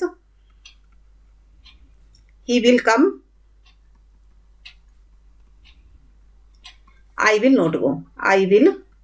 नोट गो। तो ये सेंटेंस बनेगा कुछ ऐसे। तो आपको क्लियर हो गया कि जो अनलेस है वो नोट के साथ नहीं आएगा, यहाँ पे जो बोथ है वो नोट के साथ नहीं आएगा। तो ये वाले वर्ड आपको ध्यान रखने पड़ेंगे, इनको आपको याद करना पड़ेगा कौन कौन से वर्ड है जिनके साथ नोट और नेवर नहीं आएगा। तो कौन से ऐसे वर्ड है, वो नेगेटिव वर्ड है, जैसे डिनाई है, फॉरबिड है, बोथ है, अनलेस है, अनटिल, लेस्ट, हार्डली, ये सब नेगेटिव वर्ड है। तो इनके साथ हम नोट का यूज नहीं करेंगे क्योंकि इनके अंदर ही नोट छुपा हुआ है। ठीक है, तो नेक्स्ट देख लेते हैं हम रूल नंबर 4। अब जो रूल नंबर 4 है वो क्या कह रहा है, हमारा एडवर्ब से रिलेटेड जो रूल नंबर 4 है वो क्या कहता है। तो रूल नंबर 4 कहता है कि एडवर्ब, जैसे कि एडवर्ब एज, तो एक एडवर्ब है हमारे पास एज, उसको हम किस किस के साथ यूज करेंगे और किस किस के साथ यूज नहीं करेंगे। तो एज को हम करेंगे regard, describe, define, treat, view और नो के साथ। तो जितने भी मैंने वर्ड यहाँ पे लिखे हैं इनके साथ हम एज का यूज कर सकते हैं। लेकिन name, elect, think, consider, call और अपॉइंट, मेक, चूज, इनके साथ हम एज का यूज नहीं करते। तो यहाँ पे देख लेते हैं कि क्यों नहीं करते हैं इनके साथ। देखो अब ये जो वर्ड है रिगार्ड, तो रिगार्ड मतलब होता है माना जाता है, डिस्क्राइब मतलब वर्णन किया जाता है, डिफाइन किया जाता है, ट्रीट किया जाता है, व्यू किया जाता है। तो एज किसके रूप में, तो इन सब के साथ एज वर्ड का यूज होगा कि रिगार्ड किया जाता है एज इसके रूप में, डिस्क्राइब एज, डिफाइन एज, तो यहाँ पे हम एज का वर्ड यूज करेंगे। ठीक है, तो देख लेते हैं यहाँ पे हम example, I regard him my brother. तो देखो मैंने रिगार्ड वर्ड बोला है कि मैं अपने ब्रदर एज माई ब्रदर, तो यहाँ पे आ जाएगा आई रिगार्ड हिम, मैं उसको अपने ब्रदर की तरह मानता हूँ, तो I regard him as my brother. ठीक है, क्लियर हो गया। नेक्स्ट देख लेते हैं, biology has been defined as the study of organism, कि जो बायोलॉजी है उसको डिफाइन किया जाता है किस रूप में, as the study of organism. तो यहाँ पर हम एज लगा देंगे। तो यहाँ पे देखो खुद ही अपने आप से लग जाता है, जब हमें पता है कि यहाँ पे एज लगाना है, डिफाइन के साथ, रिगार्ड के साथ, डिस्क्राइब के साथ एज का यूज होता है। तो यहाँ पे हम एडवर्ब एज का यूज करेंगे। अब कहाँ पर नहीं करेंगे, नाम के साथ नहीं करेंगे, नेम के, इलेक्ट के, थिंक के, तो ये जो वर्ड नीचे लिखे हुए हैं इनके साथ हम नहीं करेंगे। तो इनका भी एक एग्जाम्पल देख लेते हैं हम यहाँ पे, जैसे ही थिंक्स। अब देखो थिंक वर्ड के साथ मैंने बोला कि एज का यूज नहीं करेंगे, तो he thinks her as a फूल, कि वह उसको बेवकूफ की तरह यानी फूल की तरह समझता है, he thinks her as a फूल। तो अब मैंने क्या कहा कि जो थिंक वर्ड है उसके साथ हम एज का यूज नहीं करेंगे, तो एज को हम यहाँ से रिमूव कर देते हैं। तो ये क्या सेंटेंस बन जाएगा, ही थिंक्स हर अ फूल, कि वो उसको एक फूल सोचता है यानी एक बेवकूफ सोचता है। तो यहाँ पे हमें एज नहीं लगाना है। तो ये क्लियर हो गया हो आपको। तो एक और देख लेते हैं यहाँ पे, the principal appointed him as lecturer. तो प्रिंसिपल ने उसको अपॉइंट कर दिया एज लेक्चरर। तो अब हमने क्या बोला कि जो अपॉइंट वर्ड है उसके साथ हम एज का यूज नहीं करते हैं, तो एज को हम यहां से हटा देंगे। एज जो वर्ड है हम इसको यहां से हटा देंगे और सेंटेंस क्या बनेगा कि the principal appointed him lecturer, कि प्रिंसिपल ने उसको लेक्चरर अपॉइंट किया। तो एज लेक्चरर नहीं लिखेंगे यहां, हम हिम लेक्चरर लिख देंगे बस। तो आई थिंक ये आपको क्लियर हो गया होगा कि कौन से ऐसे वर्ड है जिनके साथ एज का यूज करना है और कौन से ऐसे वर्ड है जिनके साथ एज का यूज नहीं करना है। तो नेक्स्ट रूल देख लेते हैं हम। नेक्स्ट रूल नंबर हमारा 5। तो रूल नंबर 5 हमारा क्या कहता है? रूल नंबर 5 हमारा कहता है कि जो टू और एज वेल, तो जो ये दोनों वर्ड है इनको हम किसकी जगह पर यूज कर सकते हैं? बिसाइड्स, इन एडिशन टू और ऑल्सो। तो इन तीनों वर्ड की जगह पर हम इन दोनों वर्ड का यूज कर सकते हैं, टू और एज वेल का। अब देखो बिसाइड्स, बिसाइड्स मतलब क्या होता है? बिसाइड्स मतलब होता है के अतिरिक्त, के अतिरिक्त। और इन एडिशन टू इसका मतलब भी यही होता है, के अलावा या के अतिरिक्त। और ऑल्सो का मतलब क्या होता है? भी। तो देखो ये बिसाइड्स, इन एडिशन टू और ऑल्सो, तो ये जो है हमें अफर्मेटिव सेंस देते हैं। तो अफर्मेटिव सेंस के लिए हम इनकी जगह पर टू और एज वेल का यूज कर देंगे। और जो ऑल्सो है, और वो कभी सेंटेंस के लास्ट में भी नहीं आना चाहिए। Also should not be used at the sentence. Also का यूज हम सेंटेंस के बीच में, सेंटेंस के लास्ट में उसको हमें नहीं करना चाहिए। तो एग्जाम्पल के थ्रू इसको समझ लेते हैं कि भाई टू और एज वेल का यूज हम इनकी जगह पर कैसे कर सकते हैं। जैसे she found her bag and money, कि उसको अपना बैग और पैसा मिल गया, तो उसको अपना बैग और पैसा भी, टू यानी भी, तो उसको अपना बैग भी मिल गया और पैसा भी मिल गया। या फिर हम इसको टू की जगह पर एज वेल भी यूज कर सकते हैं, she found her bag and money as well. But यहाँ पर उसको हम यहाँ पर besides, in addition to, also का यूज नहीं कर सकते, बिकॉज ये सेंटेंस के लास्ट में है। तो सेंटेंस के लास्ट में के अलावा, के अतिरिक्त या ऑल्सो की जगह पर हम किसका यूज करेंगे? टू और एज वेल का यूज करेंगे। तो रूल नंबर 5 आई थिंक आपको क्लियर हो गया होगा। नेक्स्ट देख लेते हैं हम रूल नंबर 6। तो रूल नंबर 6 क्या कह रहा है? रूल नंबर 6 हमारा कहता है कि कुछ ऐसे वर्ड जैसे कि सेल्डम और never, seldom if ever, little और नथिंग, लिटिल इफ एनीथिंग, ये सब तो करेक्ट है, यानी कि ये वर्ड करेक्ट है। सेल्डम और नेवर एक साथ आ सकता है, सेल्डम इफ एवर एक साथ आ सकता है, लिटिल और नथिंग एक साथ आ सकता है, या फिर लिटिल इफ एनीथिंग, ये सब तो वर्ड करेक्ट है। बट सेल्डम और एवर और लिटिल और एनीथिंग ये एक साथ नहीं आ सकते। कौन नहीं एक साथ आ सकते? कौन से वर्ड हैं जो एक साथ नहीं आ सकते? सेल्डम और एवर या फिर लिटिल और एनीथिंग। तो ये वर्ड हमारे एक साथ नहीं आ सकते। तो देख लेते हैं सेंटेंस, ही सेल्डम और नेवर। तो ही सेल्डम और never goes to see movie. तो सेल्डम और नेवर हमने एक साथ लिख दिया। अगर हम यहाँ पे यूज करते सेल्डम और एवर का, सेल्डम और एवर, तो ये हमारे एक साथ नहीं आ सकते थे। क्यों नहीं आ सकते? क्योंकि सेल्डम का मतलब होता है कभी कभी और नेवर का मतलब होता है कभी नहीं। तो कभी कभी और कभी नहीं तो हमारे एक साथ आ सकते हैं। बट सेल्डम मतलब कभी कभी और एवर मतलब हमेशा, कभी भी। एवर मतलब कभी भी। तो कभी कभी और कभी भी ये दोनों बिल्कुल अपोजिट हो गए, तो इसलिए एक साथ नहीं आ सकते। तो ये आपको क्लियर हो गया होगा कि कौन से वर्ड हैं जो एक साथ नहीं आ सकते। अब यहाँ पे देखो लिटिल और नथिंग की बात करें हम। लिटिल, लिटिल माने कम और नथिंग मतलब कुछ भी नहीं, कुछ भी नहीं। तो कम और कुछ भी नहीं तो एक साथ आ सकते हैं। बट लिटिल मतलब कम और एनीथिंग मतलब कुछ भी, तो ये एक नहीं आ सकते, कम और कुछ भी, बिकॉज ये अपोजिट है। तो जो ये दो अपोजिट सेंस हमें दे रहे हैं तो वो वर्ड एक साथ नहीं आ सकते। बट जो दो सेम सेंस हमें दे रहे हैं वो एक साथ आ सकते हैं। नेक्स्ट रूल देख लेते हैं हम, रूल नंबर 7। अब रूल नंबर 7 क्या कहता है कि जो वर्ब ऑफ सेंसेशन होते हैं, वर्ब ऑफ सेंसेशन जैसे कि टेस्ट है आपका, स्मेल है, फील है, अपीयर है, सीम है, साउंड है या लुक है, तो जितने भी मैंने वर्ड लिखे हैं ये सब हमारे वर्ड ऑफ सेंसेशन है। तो इनको हम एडजेक्टिव की तरह यूज करेंगे, एडवर्ब की तरह नहीं।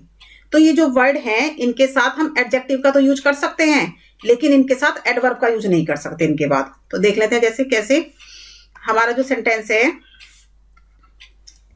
आई लुक ऑनेस्ट, कि मैं दिखता हूं ऑनेस्ट। तो जो लुक है, ये हमारा लुक जो वर्ड है ये हमारा क्या है? लुक हमारा है वर्ब ऑफ सेंसेशन। ये हमारा वर्ब्स ऑफ सेंसेशन में से एक है, ठीक है। तो ये वर्ब ऑफ सेंसेशन है, वर्ब ऑफ सेंसेशन। तो इसके बाद हम एडजेक्टिव यानी ऑनेस्ट का यूज कर सकते हैं, कर सकते हैं क्लियरली, बिकॉज ये एडजेक्टिव है, इसको हम इसके साथ यूज कर सकते हैं सेंसेशन के साथ। लेकिन हम क्या, I look honestly, I look honestly, तो ये हमारा क्या है? Verb of sensation. और ये है हमारा एडवर्ब, तो ये हमारा गलत होगा। क्यों? क्योंकि वर्ब ऑफ सेंसेशन के साथ हम एडवर्ब का यूज नहीं कर सकते। अब यहाँ पे देखो, आई वर्क ऑनेस्टली, तो मैं काम करता हूं ऑनेस्टली। अब जो वर्क है ये क्या है? ऑर्डिनरी, ये है हमारा ऑर्डिनरी वर्ब है। तो ऑर्डिनरी वर्ब के साथ हम एडजेक्टिव एडवर्ब का यूज कर सकते हैं। ऑर्डिनरी वर्ब के साथ हम एडवर्ब का यूज कर सकते हैं, तो ये हमारा करेक्ट होगा। तो हमें सम एंड सबस्टांस क्या निकला कि जो वर्ब ऑफ सेंसेशन है उनके साथ हम एडजेक्टिव रखना चाहिए, ना कि एडवर्ब को। तो यहाँ पे हम एक दो सेंटेंस और देख लेते हैं। यहाँ पे हम एक एग्जाम्पल और समझ लेते हैं, जैसे आई फेल्ट बैड, कि मुझे बुरा फील हुआ। आई फेल्ट बैड, तो जो फेल्ट वर्ड है ये क्या है? हमारा वर्ब ऑफ सेंसेशन और ये एडजेक्टिव, तो ये हमारा सही होगा। लेकिन अगर मैं लिखूं कि आई फेल्ट बैडली, तो ये हमारा रॉन्ग होगा। इसकी प्लेस पे मुझे क्या रखना चाहिए? ऑर्डिनरी वर्ब के साथ हम इसको यूज करते हैं, जैसे आई सिंग बैडली। तो सिंग क्या है हमारा? ये ऑर्डिनरी है, ऑर्डिनरी वर्ब है, तो इसके साथ हम एडवर्ब लगा सकते हैं, ये हमारा करेक्ट होगा। तो हमें क्या देखना है कि जो वर्ब ऑफ सेंसेशन है उनके साथ हमें एडजेक्टिव का यूज करना चाहिए, उनके साथ हमें एडवर्ब का यूज नहीं करना चाहिए। तो नेक्स्ट रूल देख लेते हैं, हमारा रूल नंबर 8, एंड आज का जो हमारा ये लास्ट रूल है। तो रूल नंबर 8 क्या कहता है? देखो, manly, masterly, slovenly, friendly, orderly, gentlemanly, sickly, weekly, monthly, ये सब एडजेक्टिव्स है। अभी आप कहोगे कि इनके लास्ट में एल-वाई लगा है। जब हमने बताया था कि जो हमारे एडवर्ब होते हैं उनके एडवर्ब ऑफ मैनर, उनके लास्ट में मोस्टली एल-वाई लगा होता है। तो देखो, यहाँ पे भी एल-वाई लगा है, यहाँ पर भी एल-वाई लगा है। तो जितने भी ये हमारे एडजेक्टिव्स दे रखे हैं सबके लास्ट में एल-वाई लगा है। तो एल-वाई लगा होने की वजह से हमें इन एडजेक्टिव को एडवर्ब नहीं समझना है। हमें ये नहीं सोचना कि भाई एल-वाई लगा है तो ये एडजेक्टिव है, वो सॉरी ये एडवर्ब है हमारे, नहीं, ये हमारे एडजेक्टिव है। कभी भी हमें ये गलती नहीं करनी है कि ये एडवर्ब है, तो हमें इनको एडवर्ब की जगह पर यूज नहीं करना है, बिकॉज ये एडजेक्टिव्स है। जैसे हमने देखा, ही बिहेव्ड फ्रेंडली, कि वह बिहेव्ड करता है कैसा? फ्रेंडली। तो ये क्या है हमारा? ये सेंटेंस रोंग होगा। क्यों होगा रोंग? क्योंकि ये हमारा एडजेक्टिव है। He behaved in a friendly manner, तो ये हमारा करेक्ट होगा, बिकॉज फ्रेंडली मैनर से, यानी कि तरीका कौन सा है हमारा? फ्रेंडली है, ठीक है, मैनर फ्रेंडली है, तो ये हमारा एडजेक्टिव है, ठीक है। तो हमें क्या करना है कि जो ये वर्ड है हमारे फ्रेंडली वगैरह जितने भी हमारे ऊपर वर्ड हमने लिखे हैं, ये ऊपर गिवन वर्ड है, इनको हमें एडवर्ब की जगह पर यूज ही नहीं करना, बिकॉज ये हमारे एडवर्ब है ही नहीं। एल-वाई होने की वजह से हमें ये मिस्टेक नहीं करनी है कि ये हमारे एडवर्ब हैं, ये हमारे एडजेक्टिव्स है। तो ये आपको ध्यान देना है, तो ये आपको माइंड में रख लेना है कि कौन कौन से वर्ड है, ठीक है। आई थिंक आपको ये क्लियर हो गया होगा। तो जो हमारी आज की क्लास है एडवर्ब, तो उसमें हमने क्या क्या पढ़ लिया? हमने उसमें एडवर्ब की डेफिनेशन को पढ़ लिया, हमने टाइप्स ऑफ एडवर्ब के बारे में पढ़ा, पोजीशन के बारे में पढ़ा, और कुछ हमने रूल्स देखे जो कि एडवर्ब से रिलेटेड थे। तो आई थिंक आपको ये सारे रूल, ये सारे जितने भी हमने डेफिनेशन, जितने भी हमने एग्जाम्पल पढ़े हैं, तो आई थिंक आपको अच्छे से क्लियर हो गए होंगे। तो अगर आपको मेरी ये वीडियो पसंद आई हो तो प्लीज आप मेरी वीडियो को लाइक करें, शेयर करें और हमारे चैनल को सब्सक्राइब करें। Thank you for watching this video.